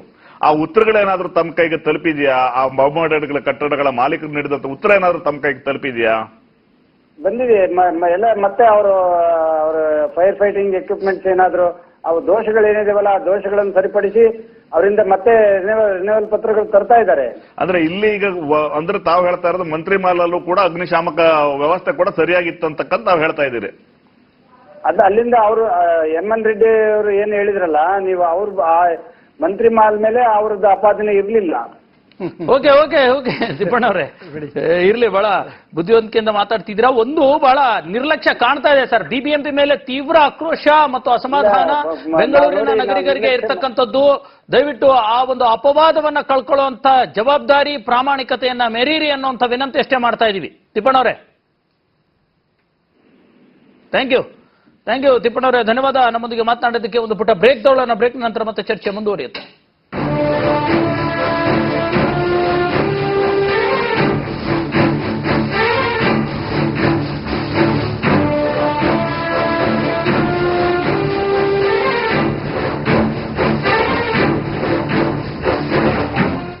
ಕಾದಿದೆಯ ದುರಂತ ವಿಶೇಷ ಚರ್ಚೆಗೆ ಮತ್ತೆ ಸ್ವಾಗತ. ನರಸಿಂಹವರೀಗ 4 ಜನರ ತಜ್ಞರ ಸಮಿತಿ ನೇಮಿಸಿದೀವಿ ಅನ್ನೋ ಮಾತನ್ನ ಹೇಳ್ತಿದ್ದಾರೆ. ರಾಧಾಕೃಷ್ಣ ಇದ್ದಾರೆ, ಜಯಸಿಂಹ, ನಾಗೇಂದ್ರ ಮತ್ತು MS ಸುದರ್ಶನ್. ಏನ್ ಮಾಡ್ತಾರೆ ಸರ್? ಯಾವ ತರದ ವರದಿಯನ್ನು ಕೊಡ್ತಾರೆ? ಏನ್ ತನಿಖೆಯನ್ನು ಮಾಡ್ತಾರೆ? ಇದು ಒಂಥರ ಸತ್ತ ಹೆಣದ ಮೇಲೆ ಪೋಸ್ಟ್ ಮಾರ್ಟಮ್ ಮಾಡಿ ಇದರಿಂದ ಆಗಿರಬಹುದು ಅಂತ ಹೇಳೋ ಒಂದು ಸ್ಥಿತಿ ಅಷ್ಟೇ. ಸತ್ತ ಹೆಣ ಅಂತೂ ಜೀವಂತ ಅಂತೂ ಆಗೋದಿಲ್ಲ. ಈಗ ಏನ್ ಮಾಡ್ತಾರೆ ಅಂದ್ರೆ ಅದರಲ್ಲಿರೋ ಸ್ಯಾಂಪಲ್ಸ್ ಎಲ್ಲ ತಗೊಂಡು ಅದಕ್ಕೆ ಕೆಲವು ಟೆಸ್ಟ್ಗಳಿದೆ. ಕಂಪ್ರೆಷನ್ ಟೆಸ್ಟ್, ಟೆನ್ಷನ್ ಟೆಸ್ಟ್ ಅಂತೆಲ್ಲ ಆ ಕಬ್ಬಿಣದ ಮೇಲೆ, ಆ ಕಾಂಕ್ರೀಟ್ ಮೇಲೆ, ಆ ಕಲ್ಲು ಮಣ್ಣುಗಳ ಮೇಲೆ ಮಾಡ್ತಾರೆ. ಆಯ್ತು, ನಾಳೆ ಇದು ಸರಿ ಇಲ್ಲ ಅಂತಂದ್ರೆ ಆಗೋಯ್ತು. ಏನ್ ಮಾಡ್ತಾರೆ ಅದ್ರ ಬಗ್ಗೆ ಅವ್ರೇನು ಮಾತಾಡ್ಲಿಲ್ಲ. ಇದರಲ್ಲಿ ಎಷ್ಟೋ ಸರಿ ನಾನು ಬಹಿರಂಗವಾಗಿ ಹೇಳಬೇಕು ಅಂದ್ರೆ ಇದರಲ್ಲಿ ಯಾವ ಒಂದು ನತೀಜ ಕೂಡ ಬರೋದಿಲ್ಲ. ಯಾಕೆ ಅಂತಂದ್ರೆ ಅವ್ರು ತಗೊಳ್ಳೋ ಕಲ್ಲು ಸ್ಯಾಂಪಲ್ಗಳು ಫುಲ್ ಸ್ಲ್ಯಾಬ್ ಏನ್ ತಗೊಂಡೋಗಲ್ಲ. ಅವರು ಕೆಲವು ಕಡೆ ತಗೊಳ್ತಾರೆ, ಕೆಲವು ರಾಡ್ಗಳನ್ನ ತಗೊಂಡು ಹೋಗ್ತಾರೆ. ಈ ರಾಡ್ ಅಲ್ಲಿ ಇಷ್ಟು ಟೆನ್ಷನ್ ಸ್ಟ್ರೆಂತ್ ಇತ್ತು, ಇದೆಲ್ಲ ಚೆನ್ನಾಗೇ ಇತ್ತು, ಅದಕ್ಕೆ ಏನ್ ಬೇಕೋ ಅದನ್ನೇ ಹಾಕಿದ್ರು, ಆದ್ರಿಂದ ಏನಾಗಿದೆ ಅಂತ ಹೇಳ್ತಾರೆ ಅಷ್ಟೇ ಹೊರತು ಆ ಒಂದು ಟೆಸ್ಟ್ ಇಂದ ನಮಗೆ ಒಂದು ಉತ್ತರ ಅಂತೂ ಸಿಗೋ ಸ್ಥಿತಿಯಲ್ಲಿ ಖಂಡಿತ ಇಲ್ಲ. ಯಾಕಂದ್ರೆ ಅವ್ರು ಕೊಡ್ತಾರೆ, ಏನ್ ಹೇಳ್ಬೋದು, ಇದು ಚೆನ್ನಾಗಿರ್ಲಿಲ್ಲ, ಇದು ಚೆನ್ನಾಗಿತ್ತು ಅಂತ ಹೇಳ್ಬೋದು ಅಷ್ಟೇ. ಅದಕ್ಕೆ ನೂರಾರು ಕಾರಣಗಳು ಕೊಟ್ಕೊಂಡು ಅದನ್ನ ತಪ್ಪಿಸ್ಕೊಳ್ಳಬಹುದು. ಯಾಕಂದ್ರೆ ಆ ಒಂದು ಕಟ್ಟಡ ಕಟ್ಟಿ ಎಷ್ಟು 7-8 ವರ್ಷಗಳಾಗಿದೆ. ಈಗ ಯಾವ ರೀತಿ ನೀವು ಅದನ್ನ ಅದು ಉತ್ತರ ಹೇಳಕ್ಕಾಗತ್ತೆ? ಅದೊಂದು ಕಷ್ಟ. ಆದ್ರೆ ಇದನ್ನ ಕಂಡಿಡಿಯಕ್ಕೆ ಕೆಲವಿದೆ. ಅಂದ್ರೆ ಒಂದು ಉತ್ತರವರೆಗೂ ನೀವು ಸೇರ್ಬೋದು. ಮುಂದೆ ಇದು ಆಗದಂಗೆ ನೋಡ್ಕೋಬೇಕಷ್ಟೇ. ಆದ್ರೆ ಈ ಒಂದು ಉತ್ತರ ಸಿಕ್ಕದ್ಮೇಲೆ ಕಠಿಣ ಶಿಕ್ಷೆ ಏನಿದೆ ಅದನ್ನ ಖಂಡಿತವಾಗಿ ಅವರು ತಗೋಬೇಕಾಗತ್ತೆ. ಈಗ ಅವರು ತಿಪ್ಪಣ್ಣ ಅವರು ಹೇಳಿದಂಗೆ ಪ್ರಜಾಪ್ರಭುತ್ವ ಅಂತಂದ್ರು. ಪ್ರಜಾಪ್ರಭುತ್ವ ಏನೋ. ಆಮೇಲೆ ಇನ್ನೊಂದು ಹಾಸ್ಯಾಸ್ಪದ ವಿಷಯ, ನಂಗೆ ತುಂಬಾ ನಗು ಬರುವಂತದ್ದು ವಿಷಯ, ಸಿವಿಲ್ ಇಂಜಿನಿಯರ್ ಆಗಿ ಅಂದ್ರೆ ಏನೋ ಒಂದು ಮಾಲಲ್ಲಿ ಆಯ್ತು ಪರವಾಗಿಲ್ಲ ಅಂತಂದ್ರು. ಆ ಒಂದು ಅಲ್ಲ, ಮಂತ್ರಿ ನಿರ್ಲಕ್ಷ್ಯ ಮನೋಭಾವನೆ ಈ ತರದ ಅಪಘಾತಗಳಿಗೆ ಕಾರಣ ಆಗ್ತಾ ಇರೋದು. ಮಂತ್ರಿ ಸಣ್ಣ ಪುಟ್ಟ ಕಂಪ್ನಿ ಅಲ್ಲ. ಸಣ್ಣ ಪುಟ್ಟ ಕಂಪ್ನಿ ಬೆಂಗಳೂರಿನಲ್ಲಿ ಯಾರೋ ಒಬ್ರು ಬಂದ್ರು, ಅವ್ರ ಹೆಸರುಗಳು ಹೇಳ್ಬಾರ್ದು, ಕೆಲವು ಜನಾಂಗಗಳಿದೆ, ಅವರು ₹100 ಹೊರಗಡೆ ₹150 ತಗೊಳಕ್ಕೆ ಏನೋ ಒಂದು ಕೆಲಸ ಮಾಡ್ತಾರೆ, ಅವ್ರ ಮುಂದೆನೆ ಬಿದ್ದೋಗುತ್ತೆ, ಏನೋ ಒಂದು ಆಗತ್ತೆ. ಆ ಜನಾಂಗದ ವಿಷಯನ ತೆಗಿತಿಲ್ಲ ಅಂದ್ರೆ ಆ ಒಂದು ಪಂಗಡಗಳಿದೆ. ಬಟ್ ಮಂತ್ರಿ ಅವರು ಅದ್ರ ಮೇಲೆ ಬುಕ್ ಬರ್ದಿದ್ದಾರೆ, ದೊಡ್ಡ ದೊಡ್ಡ ಕಂಪ್ನಿಗಳು ಇಟ್ಕೊಂಡಿದ್ದಾರೆ. ಅವ್ರದೇ ಒಂದು ಬುಕ್ ಇದೆ, ಸುನಿಲ್ ಮಂತ್ರಿ ಅವರು ಬರೆದಿರೋದು, ಸಿವಿಲ್ ಇಂಜಿನಿಯರಿಂಗ್ ಅಲ್ಲಿ ಗ್ರೌಂಡ್ ಮೇಲೆ ಮಾಡಬೇಕಾದ್ರೆ ಕೆಲಸಗಳೇನು ಅಂತ. ಅವರೇ ಒಂದು ತಮ್ಮ ₹1,000 ಅದು ಅವರೇನೆ ತಮ್ಮ ಇಂಜಿನಿಯರ್ಸ್ಗೆ ಆ ಬುಕ್ ಈಗ ಚೆನ್ನಾಗಿ ಫ್ರೀ ಆಗಿ ಕೊಟ್ಟು ಈ ತರ ಮಾಡ್ಬೇಕು ಅಂತ ಹೇಳ್ಬೇಕು. ಸೆಕೆಂಡ್, ಕೆಲವು ನನಗೆ ಇನ್ನೊಂದು ಆ ಒಂದು ಚಿತ್ರಗಳು ನೋಡಿದ್ರೆ ನನಗೆ ಏನ್ ಅನ್ಸುತ್ತೆ ಅಂದ್ರೆ, ನೀವು ನೋಡ್ಕೊಂಡ್ ಬಂದಿದ್ದೀರಾ, ಅದು ಏನಾದ್ರೂ ಒಂದು ಕಬ್ಣ ಬಿದ್ದ ಮೇಲೆ ಆ ಕಬ್ಣ ನೇತಾಡ್ತಿರ್ಬೇಕು ತಾನೆ, ಅಲ್ಲಿ ಕಬ್ಣಗಳೇ ಕಾಣಿಸ್ತಿಲ್ಲ. ಅದು ನನಗನ್ಸುತ್ತೆ ಇದು ಮೊದಲು ಒಂದು ರೀತಿ ಕಟ್ಟಡ ಕಟ್ಟಿ ನಂತರದಲ್ಲಿ ಏನಾದ್ರೂ ಅದಕ್ಕೆ ಆಡ್ ಏನಾದ್ರು ಮಾಡಿದಾರೆ. ಯಾಕಂದ್ರೆ ಸಿವಿಲ್ ಇಂಜಿನಿಯರಿಂಗ್ ಮಾಡ್ಬೋದು, ಎಕ್ಸ್ಟೆನ್ಷನ್ ಸ್ಲ್ಯಾಬ್ ಮಾಡ್ಬೋದು, ಅದನ್ನೇನಾದ್ರು ಮಾಡಿದಾರೆ ಅವರು ಅಂತ ನನಗೆ ಇದು ಅನ್ಸುತ್ತೆ. ಇನ್ನೊಂದು ವಿಷಯ ಇಲ್ಲಿ ನನಗೆ ಖಡಾಖಂಡಿತವಾಗಿ ಹೇಳ್ಬೇಕು ಅಂತಂದ್ರೆ, ಬರೀ ಸಿವಿಲ್ ಇಂಜಿನಿಯರ್ಸ್ಗಳ ಬಗ್ಗೆನೇ ಮಾತಾಡಿ ಅವರುಗಳ ತಪ್ಪನ್ನೇ ಹುಡುಕಿ ಮಾಡೋದ್ ಬದಲು ಅವ್ರೊಂದು ಹೇಳಿದ್ರು, ಆ ಮಂತ್ರಿ ಮಾಲ್ ಅವರಿಗೆ ಕಟ್ಟೋ ಓನರ್ಸ್ಗೂ ಒಂದು ಜವಾಬ್ದಾರಿ ಇದೆ ಅಂತ. ಇದು ಬೇಜವಾಬ್ದಾರಿ ತನದ ಮಾತು. ಅವರಿಗೆ ಜವಾಬ್ದಾರಿ ಇದ್ದಿದ್ರೆ ಅವರು ಈ ಒಂದು ಕಳಪೆ ಕೆಲಸ ಮಾಡ್ತಿಲ್ಲ. ಈ ಜವಾಬ್ದಾರಿ ಕೆಲವು ಸರಿ ಡೈವರ್ಟ್ ಆಗ್ಬಹುದು ಅನ್ನೋ ಒಂದು ಸ್ಥಿತಿಗೋಸ್ಕರನೇ ಈ ಒಂದು ಅಧಿಕಾರಿಗಳನ್ನ ಇಟ್ಟಿದ್ದಾರೆ. ಓಕೆ ಸರ್, ಬಂದೆ ಸರ್. ಬಿಬಿಎಂಪಿಯ ಜಂಟಿ ಆಯುಕ್ತರಾಗಿರ್ತಕ್ಕಂಥ ಪಳಂಗುಪ್ಪನವರು ನಮ್ಮೊಂದಿಗೆ ಸಂಪರ್ಕದಲ್ಲಿದ್ದಾರೆ. ಸರ್ ನಮಸ್ಕಾರ. ನಮಸ್ಕಾರ ಸರ್. ಈಗ ಈ ಒಂದು ಘಟನೆ ನಡೆದಿದೆ ಸರ್ ಮಂತ್ರಿ ಮಾಲ್ ಅಲ್ಲಿ, ಏನೇನು ಕ್ರಮಗಳನ್ನ ತೆಗೆದುಕೊಂಡಿದ್ದೀರಾ, ಏನ್ ಕತೆ ಸರ್? ಈಗ ಮೊದಲನೇದಾಗಿ ಅವ್ರಿಗೆ ತಾತ್ಕಾಲಿಕವಾಗಿ ಏನು ಆಕ್ಯುಪೇಷನ್ ಸರ್ಟಿಫಿಕೇಟ್ ಅನ್ನ ವಿತರಣೆ ಮಾಡ್ಕೊಂಡಿದ್ದಾರೆ, ನಿನ್ನೆ ಆದೇಶ ಮಾಡಿದ್ದಾರೆ ಮಾನ್ಯ ಆಯುಕ್ತರು. ಆಮೇಲೆ ಈ ಗೋಡೆ ಕುಸಿದು ಏನು ಯಾವ ಕಾರಣದಿಂದ ಕುಸಿದಿದೆ ಮತ್ತೆ ಬಿಲ್ಡಿಂಗ್ ಸದೃಢತೆ ಬಗ್ಗೆ ಏನು ಅನ್ನೋದ್ರ ಬಗ್ಗೆ ಒಂದು ಕಮಿಟಿಯನ್ನ ಮಾಡಿ ತನಿಖೆ ಮಾಡಿ ನಾವು ರಿಪೋರ್ಟ್ ತಗೊಂಡು ಆಮೇಲೆ ಮುಂದಿನ ಕ್ರಮ ತಗೊಳ್ತೀವಿ ಅಂತ ನಿನ್ನೆ ಮಾನ್ಯ ಆಯುಕ್ತರು ಹೇಳಿದ್ರು. ಅದರ ಪ್ರಕಾರ ಇವತ್ತು ಒಂದು ಕಮಿಟಿಯನ್ನ ಫಾರ್ಮ್ ಮಾಡಿದ್ದಾರೆ ತನಿಖೆ ಮಾಡಲಿಕ್ಕೆ. ಸರ್, ಈಗ ತಮ್ಮ ಈ ಮಂತ್ರಿ ಮಾಲ್ ಇರ್ತಕ್ಕಂಥದ್ದು ತಮ್ಮ ಆಫೀಸ್ ಎದುರಿನಲ್ಲೇ ಇದೆ ಸರ್, ಅಥವಾ ಮಂತ್ರಿ ಮಾಲ್ ಎದುರಿನಲ್ಲೇ ತಮ್ಮ ಆಫೀಸ್ ಇರ್ತಕ್ಕಂಥದ್ದು. ಇಲ್ಲಿ ಈ ತರದ ಒಂದು ಕಳಪೆ ಕಾಮಗಾರಿ, ಕಟ್ಟಡ ಅಥವಾ ಅದು ಒತ್ತುವರಿ ಎಲ್ಲವೂ ಕೂಡ ಆರೋಪಗಳು ಕೇಳಿ ಬಂದಿದೆ. ರಾಜಕಾಲುವೆ ಮೇಲೆ ಕಟ್ಟಿರ್ತಕ್ಕಂಥದ್ದು, ಜಕರಾಯನ್ ಕೆರೆ ಎನ್ಕ್ರೋಚ್ ಮಾಡ್ಕೊಂಡಿದ್ದಾರೆ ಅನ್ನೋಂಥದ್ದು, ಮೆಟ್ರೋ ರೈಲ್ವೆ ನಿಲ್ದಾಣದ ಒಂದು ಪರಿಧಿಯಲ್ಲೂ ಕೂಡ ಅದು ಬರುತ್ತೆ ಅನ್ನೋಂಥದ್ದು, ಇವೆಲ್ಲವೂ ಕೂಡ ಗೊತ್ತಿದ್ದು ಈ ಅಪಘಾತ ಅನಾಹುತ ಆದ್ಮೇಲೆನೆ ತಮ್ಮ ಗಮನಕ್ಕೆ ಬಂದಿರತಕ್ಕಂಥದ್ದ. ಏನ್ ಮಾಡ್ತಾ ಇದೀರಿ ತಾವೆಲ್ಲ? ಕಳಪೆ ಕಾಮಗಾರಿ ಅನ್ನೋದನ್ನ ಆಗಿದೆ ಅಂತ ಹೇಳಿ ಇವರು ತನಿಖೆ ಮಾಡಿದ ಮೇಲೆ ನಾವು ಹೇಳ್ಬೇಕಾಗ್ತದೆ. ಈಗ ನಿನ್ನೆ ಏನಿದೆ ಗೋಡೆ ಕುಸಿದಿದೆ ಅದ್ರ ಬಗ್ಗೆ ಮಾತ್ರ, ಯಾಕಂದ್ರೆ ಅವರು ಮೇಲ್ನೋಟಕ್ಕೆ ಅದು ವಾಟರ್ ಸೀಪೇಜು ಆಮೇಲೆ AC ಡಕ್ಟಿಂದ ನೀರ್ ಬಂದ್ ಆಗಿದೆ ಅಂತ ಅವ್ರು ಹೇಳಿರೋದು. ಅದರಿಂದ ಇದು ಕ್ವಾಲಿಟಿ ಬಗ್ಗೆ ಏನಿದೆ ನಾವು ತನಿಖೆ ಮಾಡಿದ ಮೇಲೆ ನಾವು ಅದ್ರ ಬಗ್ಗೆ ಹೇಳ್ಬೇಕಾಗ್ತದೆ. ಅಲ್ಲ ಸರಿ ಸರ್, ಈಗ ಆಮೇಲೆ ಅಲ್ಲಿ ದೂರು ದಾಖಲಿಸಿರ್ತಕ್ಕಂಥದ್ದು ಕೂಡ ಒಂದು ನಾಮಕಾವಸ್ಥೆ ದೂರು ಹಾಕಿದ್ದೀರಾ, ಯಾವುದೋ ಒಂದು ಕಠಿಣ ದೂರುಗಳನ್ನ ಅಥವಾ ಕಠಿಣ ಕ್ರಮ ಜರುಗಿಸುವಂತ ದೂರ ದಾಖಲಾಗಿಲ್ಲ ಅನ್ನೋವಂಥದ್ದು. ಅಲ್ಲ, ನಿನ್ನೆ ಘಟನೆ ಏನಾಗಿದೆ ಅದಕ್ಕೆ ಸಂಬಂಧಿಸಿದ ಹಾಗೆ ದೂರನ್ನ ನೀಡಲಾಗಿದೆ. ಸರ್, ಈಗ ವರದಿಗೆ ಒಂದು ತಜ್ಞರ ಸಮಿತಿಯನ್ನ ರಚನೆ ಮಾಡಿದ್ದೀರಾ ಸರ್? ಸಮಿತಿ ಏನು ಸಾಧ್ಯತೆಗಳಿರುತ್ತೆ, ಎಷ್ಟು ದಿನದಲ್ಲಿ ಕೊಡುತ್ತೆ, ಏನ್ ಕತೆ ಸರ್? ನಾನು ನೋಡಿದಾಗ ನಮ್ಮ ಅದು ಆದೇಶದಲ್ಲಿ 15 ದಿವಸಗಳ ಕಾಲಾವಕಾಶ ಕೊಟ್ಟಿದ್ದಾರೆ. 15 ದಿವಸ ಒಳಗಡೆ ರಿಪೋರ್ಟ್ ತಗೊಂಡು ಮುಂದಿನ ಕ್ರಮ ಏನ್ ಬೇಕು ಅಂತ ಮನೆ ಆಯ್ತು ಅಥವಾ ಕಮಿಟಿ ತೀರ್ಮಾನ ಮಾಡ್ತಾರೆ. ಅಲ್ಲ ಸರ್, ಈಗ ಓಸಿ ಕೊಡೋದ್ರಲ್ಲಿ BBMPಯಲ್ಲಿ ಸಾಕಷ್ಟು ಬೇರೆ ಬೇರೆ ತರದ ಹಿತಾಸಕ್ತಿಗಳ ಅಲ್ಲಿ ಇಂಟರ್ಫಿಯರ್ ಆಗ್ತಾ ಇದಾವೆ ಅನ್ನುವಂಥದ್ದು ಮಾತು ಕೇಳಿ ಬರ್ತಾನೆ ಇದೆ. ಈ ಬಗ್ಗೆ ಏನ್ ಹೇಳ್ತೀವಿ? ಅಲ್ಲ, ಓಸಿಯನ್ನ ಈಗ ಆಲ್ರೆಡಿ ಅವ್ರು ಯಾವಾಗ ಮಂತ್ರಿ ಮಾಲ್ ಮಾಡಿದಾಗ ಆಕ್ಯುಪೇಷನ್ ಸರ್ಟಿಫಿಕೇಟ್ ತಗೊಂಡಿದ್ದಾರೆ. ಆ ಆಕ್ಯುಪೇಷನ್ ಸರ್ಟಿಫಿಕೇಶನ್ ಈಗ ತಾತ್ಕಾಲಿಕವಾಗಿ ಹಿಂದಕ್ಕೆ ಪಡೆದಿದ್ದಾರೆ. ಇದು ಟೆಂಪರರಿ. ಇದನ್ನ ನಮ್ಮ ಈ ಬಿಲ್ಡಿಂಗ್ ಇದ್ರ ಸುದೃಢತೆ ಬಗ್ಗೆ ನಿನ್ನೆ ಆಗಿರುವ ಘಟನೆಗಳ ಬಗ್ಗೆ ತನಿಖೆ ಮಾಡಿ ವರದಿ ಬಂದ ಮೇಲೆ ಮುಂದೆ ಏನ್ ಮಾಡ್ಬೇಕು ಅನ್ನೋದನ್ನ ತೀರ್ಮಾನ ಮಾಡ್ತಾರೆ. ಓಕೆ ಸರ್, ಈಗ ನಮ್ಮ ಅತಿಥಿ ಒಬ್ಬರೇ ಒಂದು ಪ್ರಶ್ನೆ ಇದೆ ಸರ್. ಈಗ ಈ 2010ರಲ್ಲಿ ಆಕ್ಯುಪೆನ್ಸಿ ಸರ್ಟಿಫಿಕೇಟ್ ಅನ್ನ ಯಾವ ಆಧಾರದ ಮೇಲೆ ಕೊಟ್ರು? ಆಗಿನ ಇದರಲ್ಲಿ ಯಾವ ಆಧಾರದ ಮೇಲೆ ಅಂದ್ರೆ ಬಿಲ್ಡಿಂಗ್ ಅನ್ನ ಹಾಗಾದ್ರೆ ಇವತ್ತು ಯಾಕೆ ನೀವು ಅದ್ರ ಆಕ್ಯುಪೆನ್ಸಿ ಸರ್ಟಿಫಿಕೇಟ್ ಅನ್ನ ವಿಡ್ರಾ ಮಾಡಿದಿರಿ? ಅಲ್ಲ, ವಿತ್ಡ್ರಾ ಮಾಡಿರೋದು ಯಾಕೆ ಅಂತಂದ್ರೆ ಈಗ ನಿನ್ನೆ ಘಟನೆ ನಂತರ ಅಲ್ಲಿ ಜನ ಇರೋದು ಸುರಕ್ಷಿತವಲ್ಲ ಅಥವಾ ವ್ಯಾಪಾರ ವಹಿವಾಟುಗಳನ್ನ ಮಾಡೋದ್ರಿಂದ ನಾಳೆ ಜನರಿಗೆ ಏನಾದ್ರು ತೊಂದರೆ ಅಂದ್ರೆ ನೀವು ಒಂದಂತೂ ಸತ್ಯ, 2010ರಲ್ಲಿ ಕೊಟ್ಟಿರ್ತಕ್ಕಂಥ ಆಕ್ಯುಪೆನ್ಸಿ ಸರ್ಟಿಫಿಕೇಟ್ ಕೊಡುವಾಗ ನೀವು ಸರಿಯಾದ ಮಾರ್ಗಸೂಚಿಯನ್ನ ಅಂದ್ರೆ ತಾವು ಆ ಸಂದರ್ಭದಲ್ಲಿ ಇದ್ದಿರಲಿಲ್ಲ, ತಾವು ಜವಾಬ್ದಾರರಲ್ಲ. ಆದ್ರೆ ಸಂದರ್ಭ ಇದ್ದಂತಹ ಟೌನ್ ಪ್ಲಾನಿಂಗ್ ಅಧಿಕಾರಿಗಳ ಲೋಪ ಖಂಡಿತ ಆಗಿದೆಯಾ ಇಲ್ವಾ? ಇಲ್ಲ ಅದನ್ನ ಹಾಗಾದ್ರೆ ಹಾಗಿದ್ರೆ ನಿನ್ನೆ ಘಟನೆಗೆ ಯಾರು ಕಾರಣ? ಹಾಗಾದ್ರೆ ಎಲ್ಲ ಸರಿ ಇದೆ ಅಂತ ಆದ್ಮೇಲೆ ಆಕ್ಯುಪೆನ್ಸಿ ಸರ್ಟಿಫಿಕೇಟ್ ಅನ್ನು ಯಾಕೆ ವಿಡ್ರಾ ಮಾಡಿದ್ರಿ ನೀವು? ಇಲ್ಲ ಸರ್, 10 ವರ್ಷದ ಹಿಂದೆ ಆಗಿರುವಂತ ಬಿಲ್ಡಿಂಗ್ ಅನ್ನ ಈಗ ಬೆಂಗಳೂರಿನಲ್ಲಿ 50 ವರ್ಷಗಳ 60 ವರ್ಷಗಳ ಕಟ್ಟಡಗಳು ಇದೆ. ಹೈಕೋರ್ಟ್ ಕೂಡ ಕಟ್ಟಿ ಸುಮಾರು 100 ವರ್ಷಗಳಾಗಿದೆ. ಅವು ಯಾಕೆ ಕಟ್ಟಡ ಬೀಳಲಿಲ್ಲ? ಅಲ್ಲ, ಇಡೀ ಕಟ್ಟಡದ ಬಗ್ಗೆ ಈಗ ನಾವು ನಿಮಗೆ ಯಾಕೆ ನಿಮ್ಮ ಅಧಿಕಾರಿಗಳ ಹೇಳಿ ಸರ್. ನೆನ್ನೆದು ಏನು ಗೋಡೆ ಒಂದು ಕುಸಿತ ಆಗಿದೆ ಅದರ ಬಗ್ಗೆ ನಾವು ಇಡೀ ಕಟ್ಟಡದ ಬಗ್ಗೆ ಈಗ ಮಾತಾಡ್ತಾ ಇಲ್ಲ. ಅದನ್ನ ತನಿಖೆ ಮಾಡಿದ್ಮೇಲೆ ಕಟ್ಟಡದ ಬಗ್ಗೆ ಹೇಳಿದ್ಮೇಲೆ ನಾವು ಅದರ ಬಗ್ಗೆ ಅದು ಕಳಪೆದ ಇದೆ ಅಂತ ನಾವು ಹೇಳ್ಬೋದು. ಈಗ ಅದ್ರ ಬಗ್ಗೆ ನಾವು ತನಿಖೆ ಆಗದೆ ಅಥವಾ ವರದಿಯನ್ನ ಪಡೆಯದೆ ನಾವು ಹೇಳೋದು ಸೂಕ್ತ ಅಲ್ಲ ಸರ್. ಇನ್ನೊಂದು,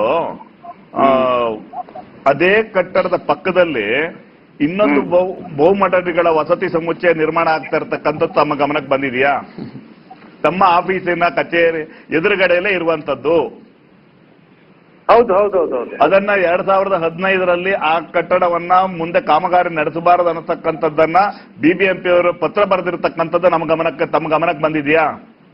ಇಲ್ಲ, ಅದು ನನ್ನ ಗಮನಕ್ಕೆ ಬಂದಿಲ್ಲ. ಈಗ ನಾಳೆ ಆ ಪತ್ರ ತಮಗೆ ನಾನು ಅದನ್ನ ನೀಡ್ತಾ ಇದ್ದೇನೆ. ಆ ಪತ್ರ ಅದನ್ನ ಸರ್, ಈಗ ಓಕೆ ಸರ್, ಅದು ಪಕ್ಕದ ಬಿಲ್ಡಿಂಗ್ ಇಂದ ಚರ್ಚೆ ಮಾಡೋಣ. ಈಗ ಸರ್, ಮಂತ್ರಿ ಮಾಲ್ ಈ ಅವಘಡಕ್ಕೆ ಸಂಬಂಧಪಟ್ಟ ಹಾಗೆ ಏನೋ ಅದೊಂದಷ್ಟು ಗೋಡೆ ಬಿದ್ದಿದೆ, ಅದ್ರ ಬಗ್ಗೆ ಗಮನ ಹರಿಸೋರು ಅಥವಾ ಇಡೀ ಮಂತ್ರಿ ಮಾಲ್ ನಲ್ಲಿ ಇರ್ತಕ್ಕಂಥ ಈಗ ತನಿಖೆ ಏನು ಕಮಿಟಿ ಮಾಡಿದ್ದಾರೆ ಅದು ಎಲ್ಲ ಕಟ್ಟಡದ ಬಗ್ಗೆನೇ ವರದಿ ನೀಡ್ತಾರೆ. ಅದೇ ಸರ್, ಇಡೀ ಕಟ್ಟಡದಲ್ಲಿರ್ತಕ್ಕಂಥ ಬೇರೆ ಏನಾದ್ರು ನೆಗೆಟಿವ್ ನನಗೆ ಯಾಕೆಂದ್ರೆ ಕಮಿಟಿಯಲ್ಲಿ ನಾನಿಲ್ಲ. ಕಮಿಟಿಯಲ್ಲಿ ಆದೇಶ ಕಮಿಟಿ ಮಾಡಿದ್ದಾರೆ. ಕಮಿಟಿ ಏನು ವರದಿ ಕೊಡಬೇಕು ಅಂತ ಹೇಳಿ ಕಮಿಟಿಯಲ್ಲಿ ತೀರ್ಮಾನ ಮಾಡ್ಕೊಂಡು ಅವ್ರು ಕೊಟ್ಟ ಮೇಲೆ ನನಗೆ ಅದು ಗೊತ್ತಿಲ್ಲ ಸರ್ ನನಗೆ. ಸರ್, ಓಕೆ ಸರ್, ಸದ್ಯಕ್ಕೆ ಲೈಸೆನ್ಸ್ ರದ್ದು ಮಾಡಿದ್ದೀರಾ? Thank you very much sir. Okay.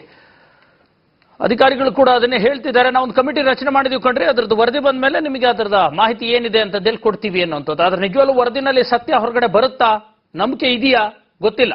ಸಾರ್ವಜನಿಕರಿಗಂತೂ ಆ ಬಗ್ಗೆ ನಂಬಿಕೆ ಇಲ್ಲ. ಯಾಕಂದ್ರೆ ಅಡ್ಜಸ್ಟ್ಮೆಂಟ್ ಬದುಕುಗಳು ನಡೀತಾ ಇರತಕ್ಕಂಥದ್ದು, ಅಡ್ಜಸ್ಟ್ಮೆಂಟ್ ವ್ಯವಹಾರಗಳು ನಡೀತಾ ಇರೋದ್ರಲ್ಲಿ ಇಂತಹ ಸಂದರ್ಭದಲ್ಲಿ ಈ ದೊಡ್ಡ ದೊಡ್ಡ ಭ್ರಷ್ಟಾಚಾರಗಳೇ ನಡೀತಾ ಇರತಕ್ಕಂಥ ಇವತ್ತಿನ ಪರಿಸ್ಥಿತಿನಲ್ಲಿ ಯಾರು ಇವ್ರು ತಪ್ಪು ಮಾಡಿದ್ದಾರೆ, ಇವ್ರ ಮೇಲೆ ಕ್ರಮ ಜರುಗಿಸಬೇಕು, ಅವ್ರಿಗೆ ಶಿಕ್ಷೆ ಆಗಬೇಕು ಅನ್ನೋಂಥ ವರದಿ ಬರುತ್ತಾ ಗೊತ್ತಿಲ್ಲ. ಚರ್ಚೆ ಮಾಡೋಣ ಪುಟ್ಟ ಬ್ರೇಕ್ನ ಬಳಿಕ.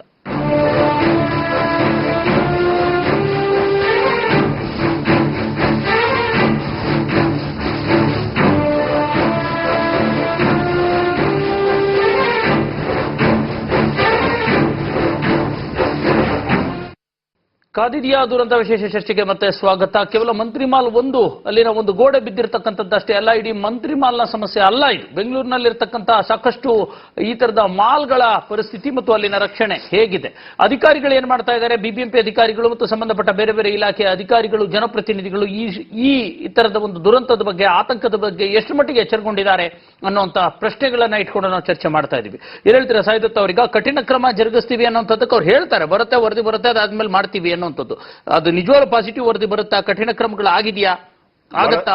ವರದಿ ಬರಬಹುದು, ಯಾಕಂದ್ರೆ ನನಗೆ ಅಲ್ಲಿರ್ತಕ್ಕಂಥ ಸಮಿತಿ ಮೇಲೆ ನಂಬಿಕೆ ಇದೆ. ಡಾಕ್ಟರ್ ಸುದರ್ಶನ್ ಅವರೆಲ್ಲ, ಡಾಕ್ಟರ್ ನಾಗೇಂದ್ರ ಎಲ್ಲರೂ ಕೂಡ ಒಂದು ಈ ಅತ್ಯುತ್ತಮವಾದ ಇವತ್ತಿನವರೆಗೆ ಸಮಾಜ ಸೇವೆ ಪ್ರಾಮಾಣಿಕರು ಇರ್ಬೋದು, ದಕ್ಷರು ಇರ್ಬೋದು. ಆ ವರದಿ ಇದೆಯಲ್ಲ, ವರದಿ ಈ ಅಧಿಕಾರಿಗಳಿಗೆ ಮತ್ತು ರಾಜಕಾರಣಿಗಳು ಲಾಭದಾಯಕ ಆಗುವಂತಕ್ಕಂಥ ಎಲ್ಲಾ ಸಂಭವ ಇದೆ. ಈ ವರದಿಯನ್ನೇ ಇಟ್ಟುಕೊಂಡು ಬ್ಲಾಕ್ ಮೇಲ್ ಮಾಡುವಂತದ್ದು ಬಹುತೇಕ. ಈಗ ಡಾಕ್ಟರ್ ರಾಜಾರಾವ್ ಅವರು ಬೆಂಗಳೂರು ನಗರದ ರಸ್ತೆಗಳ ಬಗ್ಗೆ ಒಂದು ವರದಿ ನೀಡಿದ್ದಾರೆ. ಇಂತಹ ರಸ್ತೆ ಇಷ್ಟು ಥಿಕ್ನೆಸ್ ಅಲ್ಲಿ ಇರಬೇಕು, ಡಾಂಬರೀಕರಣ ಯಾವ ರೀತಿ ಆಗಬೇಕು ಅಂತಕ್ಕಂಥದ್ದು. ಅದೇ ವರದಿಯನ್ನ ಇಟ್ಟುಕೊಂಡು ಈ ಅಧಿಕಾರಿಗಳು ಈ ಒಂದು ಗುತ್ತಿಗೆದಾರರ ಮೇಲೆ ಬ್ಲಾಕ್ ಮೇಲ್ ಮಾಡುವಂತದ್ದು, ಇದೊಂದು ಪದ್ಧತಿ ಇದೆ. ಆದ್ರಿಂದ ವರದಿ ಬಗ್ಗೆ ನಮಗೆ ನಂಬಿಕೆ ಇದೆ, ವರದಿ ಅನುಷ್ಠಾನದ ಬಗ್ಗೆ ಮಾತ್ರ ನಮಗೆ ನಂಬಿಕೆ ಇಲ್ಲ. ಅಂದ್ರೆ ವರದಿ ಮೇಲೆ ತೆಗೆದುಕೊಳ್ಳೋ ಕ್ರಮಗಳ ಬಗ್ಗೆ ಖಂಡಿತವಾಗಿ ನಂಬಿಕೆ ಇಲ್ಲ. ಸರ್, ಈಗ ನೆಗೆಟಿವ್ ಆಗಿ ಅಂದ್ರೆ ಅಥವಾ ಈ ಮಂತ್ರಿಮಾಲ್ನವ್ರ ತಪ್ಪು, ಕಳಪೆ ಕಾಮಗಾರಿ ಹಾಗೆ ಅನ್ನೋಂಥ ವರದಿ ಕೊಟ್ರೇನೋ ನೀವು ಅದನ್ನ ದುರ್ಬಳಕೆ ಮಾಡ್ಕೊಳ್ತಾರೆ ಅಂತ ಹೇಳ್ಬೋದು. ಒಂದ್ ವೇಳೆ ಸರಿ ಇದೆ ಅಂತ ಕೊಟ್ರೆ ಏನಾಗುತ್ತೆ ಸರ್? ಸರಿ ಇದೆ ಅಂತ ಕೊಟ್ರೇನೋ ಅದ್ರಲ್ಲಿ ಏನಾಗುತ್ತೆ, ಈಗ ಸರಿ ಇದೆ ಅಂತ ಕೊಟ್ರೇನೋ ಅದ್ರ ಆಗಿರೋ ಒಂದು ದುಷ್ಪರಿಣಾಮ ಅಂತ ಏನು ಕಮ್ಮಿ ಅಂತೂ ಮಾಡೋದಕ್ಕಾಗಲ್ಲ. ಆದ್ರೆ ಈ ತರ ಸರಿ ಇದೆ ಅಂತ ಹೇಳಕ್ ಸಾಧ್ಯನೇ ಇಲ್ಲ. ನಾನು ಹೇಳ್ತೀನಿ ಕೇಳಿ, ಅದನ್ನ ಅನ್ಲೆಸ್ ಯು ಟ್ರೀಕ್ ಇಟ್, ಅದು ಮಾಡೋದು ಕಷ್ಟ. ಆಯ್ತು, ಅವ್ರು ಸರಿಯಾದ ಒಂದು ಕೊಟ್ರೇನು ಕೂಡ ಈ ಜನಗಳು ಏನಿದ್ದಾರೆ ಆಗ್ಲೇ ಹ್ಯಾಂಡಿಂಗ್ ಗ್ಲೋವ್ ಯಾರು ಇದಾರೆ ಆಗ್ಲೇನೆ ಅವ್ರನ್ನ ಇನ್ನು ಅತಿಯಾಗಿ ಭ್ರಷ್ಟಾಚಾರ ನಡೆಯುತ್ತೆ. ನೋಡಪ್ಪ, ನಿನ್ಗೆ ನಾ ಮೊದಲಿಂದ ಕೊಟ್ಟಿದ್ದೆ, ಎಲ್ಲ ಮಾಡಿದ್ದೀನಿ, ಹಿಂಗೆ ನಮ್ಮ ಒಂದು ಕಾರ್ಯಕ್ರಮ ಏನಿದೆ ಹಂಗೆ ನಡೀತಿಲ್ಲಿ ಅಂತ ನಡೆಯುತ್ತೆ ಅಷ್ಟೇ. ಈಗ ಏನೋ ಒಂದು ಪದ್ಧತಿ ಇದೆ, ಆ ಪದ್ಧತಿ ಇನ್ನೂ ಸ್ಟ್ರಾಂಗ್ ಆಗ್ತಾ ಹೋಗುತ್ತೆ ಅಷ್ಟೇ. ಅಟ್ಲೀಸ್ಟ್ ಸರಿ ಇಲ್ಲ ಅಂತ ಕೊಟ್ರೆ ಅದರಲ್ಲಿ ಒಂದು ಲೆಸನ್ ಇದೆ, ಒಂದು ಪಾಠ ಕಲ್ತ್ಕೋಬಹುದು. ಸರಿ ಇಲ್ಲ ಅಂದ್ರಪ್ಪ ಯಾರಿಗಾರ ಕುತ್ತಿಗೆಗೆ ಬರ್ಬೋದು, ಇದು ಯಾರಿಗಾರ ನೇಣು ಹಾಕೋಬಹುದು ಅನ್ನೋ ಒಂದು ಹೆದರಿಕೆ ಬರುತ್ತೆ. ಸರಿ ಇದೆ ಅಂತ ಕೊಟ್ಮೇಲೆ ಹೆದರಿಕೆ ಏನಿದೆ? ಸರಿ ಇದೆ ಕೊಡ್ರಿ, ಪರವಾಗಿಲ್ಲ, ಯಾವುದೋ ಒಂದು ಕಮಿಟಿ ಬರುತ್ತೆ, ಸರಿ ಇದೆ ಅಂತ ಕೊಡ್ತಾರೆ. ಅದ ಮಣ್ಣು ಕಲ್ಲು ಟೆಸ್ಟ್ ಮಾಡಿದ್ಮೇಲೆ ಅದು ಬೇರೆ ಏನು ಸ್ಥಿತಿ ಗೊತ್ತಾಗಕ್ಕೆ ಸಾಧ್ಯನೇ ಇಲ್ಲ. ಅವ್ರು ಹೇಳೋದಲ್ಲ, ಮಿಕ್ಕಿದ ಬಿಲ್ಡಿಂಗ್ ಎಲ್ಲ ಚೆನ್ನಾಗಿದ್ಯಾ ಅದ್ರ ಬಗ್ಗೆ ಮಾತಾಡಕ್ ಇಷ್ಟ ಇಲ್ಲ ಅವ್ರಿಗೆ, ಮಿಕ್ಕಿದ ಮಾಲ್ಸ್ಗಳು ಚೆನ್ನಾಗಿದ್ಯಾ ಅದ್ರ ಬಗ್ಗೆ ಮಾತಾಡಕ್ ಇಷ್ಟ ಇಲ್ಲ, ಫೈರ್ ಸೇಫ್ಟಿ ಸರಿಯಾಗಿದೆ ಅದಕ್ಕೆಲ್ಲ ರೆಗ್ಯುಲರ್ ಇನ್ಸ್ಪೆಕ್ಷನ್ಸ್ ಇದೆ ಅದು ಮಾಡ್ತೀನ, ಆ ವಿಷಯ ಈಗ ಬೇಡ, ಆ 4 ಜನ ವರದಿ ಕೊಡ್ಲಿ 15 ದಿನದಲ್ಲಿ ಮುಂದೆ ನೋಡೋಣ. ಈ ಒಂದು ಪದ್ಧತಿ, ಇದರಿಂದ ಈ ಒಂದು ನಿರ್ಲಕ್ಷ್ಯ ಒಂದು ಏನಿದೆ ಇವರ ಒಂದು ದೃಷ್ಟಿ, ಆ ದೃಷ್ಟಿಯಿಂದನೇ ಒಂದು ಮುಳುವಾಗತ್ತೆ ಅನ್ಸುತ್ತೆ ನನಗೆ. ಯಾಕಂದ್ರೆ ಇಷ್ಟು ಮಾಲ್ ಅಲ್ಲಿ ನೋಡಿ, ಈಗ ಅದು ಇನ್ನು ಪರೀಕ್ಷೆ ಸಮಯ ಸ್ವಲ್ಪ ಕಮ್ಮಿನೇ ಇರುತ್ತೆ ಅನ್ಕೊಳ್ಳಿ. ಪರೀಕ್ಷೆ ಮುಗಿದ ಮೇಲೆ ಎಲ್ಲಾ ಮಕ್ಕಳು ಮರಿಗಳು ಪ್ರತಿಯೊಬ್ರು ಮೂವಿ ಥಿಯೇಟರ್ಗಳು ಎಲ್ಲ ತುಂಬೇ ಇರತ್ತೆ ಯಾವಾಗ್ಲೂ. ಈ ತರ ಆಗಿ ಪರವಾಗಿಲ್ಲ, ಒಂದು ಭಾಗ ತಾನೇ ಮುರಿದೋಗಿದೆ, ಇನ್ನೊಂದು ಭಾಗ ಚೆನ್ನಾಗಿದೆ. ಅವ್ರು ಹೇಳಿದ್ರಲ್ಲ, ಕಾಲಮ್ ಚೆನ್ನಾಗಿದೆ ಆದ್ರಿಂದ ಬಿಲ್ಡಿಂಗ್ ಚೆನ್ನಾಗಿದೆ, ನಮ್ಗೆ ಅದೊಂದು ಕ್ರೆಡಿಟ್ ಅಂತ ಹೇಳ್ಕೊಂಡಿದ್ದಾರೆ. ಈ ತರ ಒಂದು ಎಲ್ಲರೂ ಹೇಳ್ಕೊಳ್ಳೋಕೆ ಶುರು ಮಾಡಿದ್ರೆ ಇದೊಂದು ವಿಷಯ. ಇನ್ನೊಂದು ವಿಷಯ ಏನಂತಂದ್ರೆ, ಈಗ ಅಟ್ಲೀಸ್ಟ್ ನೀವೊಂದು ಈ ಮೊದಲೇ ಮಾತಾಡ್ಬೇಕಾದ್ರೆ ಒಂದು ವಿಷಯ ತೆಗೆದ್ರಿ, ಅದು ಮಾಡಬೇಕಾಗಿರೋದೊಂದಿದೆ. ಈಗ 8-10 ದೊಡ್ಡ ದೊಡ್ಡ ಮಾಲ್ಗಳಿದೆ, ಒರಾಯನ್ ಮಾಲ್ ಆಗ್ಲಿ, ಅದರಲ್ಲೂ ಕೂಡ ಒಂದು ಭ್ರಷ್ಟಾಚಾರದ ವಿಷಯ ಕೇಳಿ ಬಂದಿತ್ತು. ಅವರಿಗೆ ಚೆನ್ನಾಗಿ ಬಂದಿತ್ತು. ಗೋಪಾಲನ್ ಮಾಲ್ ಮುಚ್ಚಿಬಿಟ್ರು, ಆಮೇಲೆ ಗರುಡ ಮಾಲ್ ಮುಚ್ಚಿಲ್ಲ, ಕೇಸನ್ ಮುಚ್ಚಾಕಿದ್ದಾರೆ. ಕೇಸನ್ನ ಅದೇ ಹೇಳ್ತಿರೋದು. ಆ ಒಂದು ವಿಷಯ ಏನ್ ಬಂತು, ಆ ಕೇಸನ್ ಮುಚ್ಚಾಕ್ಬಿಟ್ರು. ಎಲ್ಲೆಲ್ಲಿ ದೊಡ್ಡವ್ರು ಇದಾರೋ, ಎಲ್ಲೆಲ್ಲಿ ದುಡ್ಡುಗಳಿದೋ, ಹಣಗಳಿದೆಯೋ, ಆ ವಿಷಯಗಳನ್ನ ಎತ್ತಕ್ಕೆ ಬಿಡ್ತಾ ಇಲ್ಲ. ಸೊ ಇವತ್ತು ಬಿಡದೇ ಇರ್ಬೋದು, ಇನ್ನು 10 ವರ್ಷದ ಮೇಲೆ. ಅವ್ರು ಹೇಳಿದ್ರಲ್ಲ, ಇವತ್ತಿಂದ ನೋಡಿ ಆಕ್ಯುಪೆನ್ಸಿ ಸರ್ಟಿಫಿಕೇಟ್ ಕೊಟ್ಟಿದೀವಿ, ಮುಂದೆ ಏನಾಗುತ್ತೆ ಅಂತ ನಾವು ಹೆಂಗೆ ಹೇಳಕ್ಕಾಗತ್ತೆ ಅಂತ. ಆ ತರ ಅಲ್ಲ, ಸಿವಿಲ್ ಇಂಜಿನಿಯರಿಂಗ್ ಅಲ್ಲಿ ಒಂದು ಬಿಲ್ಡಿಂಗ್ ಮಾಡಿದ್ಮೇಲೆ ನಿಮ್ಗೆ ಗೊತ್ತಿರ್ಬೋದು, ಇಷ್ಟಿಷ್ಟು ವಯಸ್ಸು ಅಂತ ಅದಕ್ಕೆ ಮಾಡ್ಕೊಡ್ತಾರೆ. ಇವ್ರಿಗೆ ಕರೆಕ್ಟ್ ಆಗಿ ಹೇಳ್ದಂಗೆ ಕೆಲವು ಬಿಲ್ಡಿಂಗ್ಗಳು ಬ್ರಿಟಿಷ್ ಕಾಲದ ಬಿಲ್ಡಿಂಗ್ 100 ವರ್ಷ ಆದ್ರೂ ಗಟ್ಟಿ ಮುಟ್ಟಕ್ಕ ನಿಂತಿದೆ.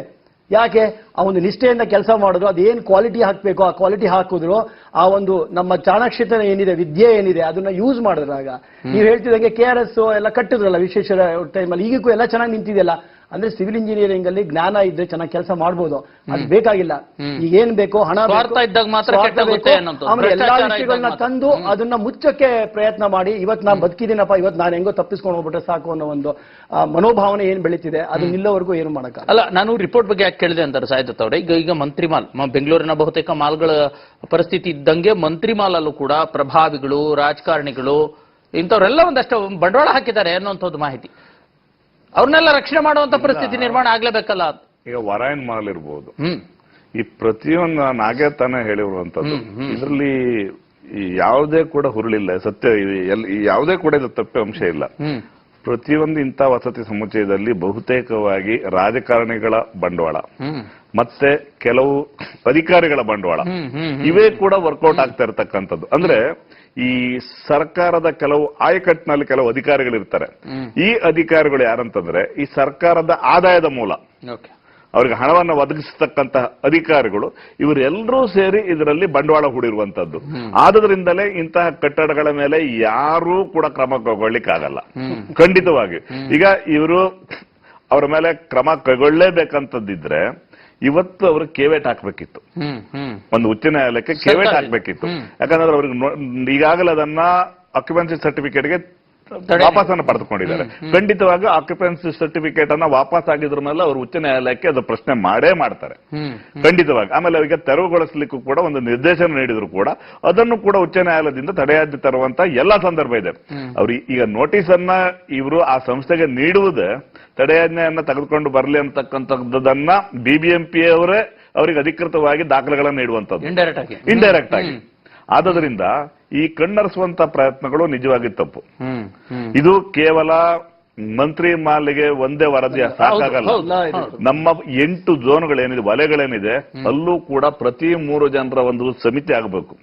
ಅಲ್ಲಿ ಇರತಕ್ಕಂತ ಮಾಲ್ಗಳ ಸುರಕ್ಷತೆ, ವಸತಿ ಸಮುಚ್ಚಯಗಳ ಸುರಕ್ಷತೆ ಬಗ್ಗೆ ಕೂಡ ವರದಿ ನೀಡಬೇಕು. ಯಾಕಂದ್ರೆ ಮುಂದೆ ಆಗತಕ್ಕಂತಹ ಅನಾಹುತಗಳನ್ನ ಈಗಲೇ ತಡೆಗಟ್ಟುವುದ ಅನ್ನುವಂತ ಮನಸ್ಸಿದ್ರೆ ಪ್ರತಿ ವಲಯಗಳಲ್ಲೂ ಕೂಡ ಇಂತಹ ಒಂದು ಸಮಿತಿಗಳನ್ನ ನೇಮಕ ಮಾಡಿ ಅಲ್ಲಿ ಒಂದು ವರದಿಗಳನ್ನ ಪಡೆದುಕೊಂಡು ಮುಂಜಾಗ್ರತಾ ಕ್ರಮಗಳನ್ನ ಅನುಸರಿಸಲಿಕ್ಕೆ ಒಂದು ಮಾರ್ಗಸೂಚಿಯನ್ನ ಮಾಡಿದ್ರೆ ಮಾತ್ರ ಎಲ್ಲೋ ಒಂದು ರೀತಿಯಲ್ಲಿ ವಾಪಸ್ ಬೆಂಗಳೂರು ಮುಂಚಿನ ಸ್ಥಿತಿಗೆ ಬರ್ಬೋದಂತ. ಸಮಿತಿಗಳು ಮಾಡಿ ಮಾಡಿ ಮಾಡಿ BBMPಯಲ್ಲಿ ಅದು ಕಸದ ಬುಟ್ಟಿ ಇರೋ ಸಮಿತಿಗಳ ಕೆಲಸ ಮಾಡ್ತಾ ಮೇಲೆ ದುರಾದೃಷ್ಟ ಏನಂತಂದ್ರೆ ಈ ನಮ್ಮಲ್ಲಿ ಇರತಕ್ಕಂತ ಈ ಉತ್ತರ ಭಾರತದ IAS ಅಧಿಕಾರಿಗಳ ಲಾಬಿ ಏನಿದೆ ಸಂಪೂರ್ಣವಾಗಿ ಬೆಂಗಳೂರನ್ನ ಹಾಳು ಮಾಡ್ತಾ ಇರತಕ್ಕಂಥದ್ದು. ಇವತ್ತೇ ನಮ್ಮ ಕನ್ನಡದವರು ಆದರೂ ಕೂಡ BBMP ಆಯುಕ್ತರು ಕನಿಷ್ಠ ವಾರಕ್ಕೆ 2 ದಿವಸ ಆದ್ರೂ ಕೂಡ ಸಾರ್ವಜನಿಕರನ್ನ ಭೇಟಿ ಮಾಡಿ ಅವರ ಸಮಸ್ಯೆಯನ್ನ ಸ್ಪಂದಿಸುವಂತ ಕೆಲಸ ಅವ್ರು ಮಾಡ್ತಾ ಇಲ್ಲ. ಲಾಭ ಆಗಲ್ಲ ಖಂಡಿತವಾಗಿ. ಇವರೆಲ್ಲರೂ ಕೂಡ ಬಿಲ್ಡರ್ಗಳನ್ನ ಇವರೆಲ್ಲರೂ ಕೂಡ IAS ಅಧಿಕಾರಿಗಳ ಕ್ಲಬ್ ಇದೆಯಲ್ಲ ಅಲ್ಲೇ ಇವರು ಕೆಲಸ ಮಾಡುವಂತದ್ದು, ಅಥವಾ ಮನೆಗಳಲ್ಲೇ ಕಡತಗಳನ್ನ ತೆಗೆದುಕೊಂಡು ಬಂದು ವಿಲೇವಾರಿ ಮಾಡುವಂತದ್ದು.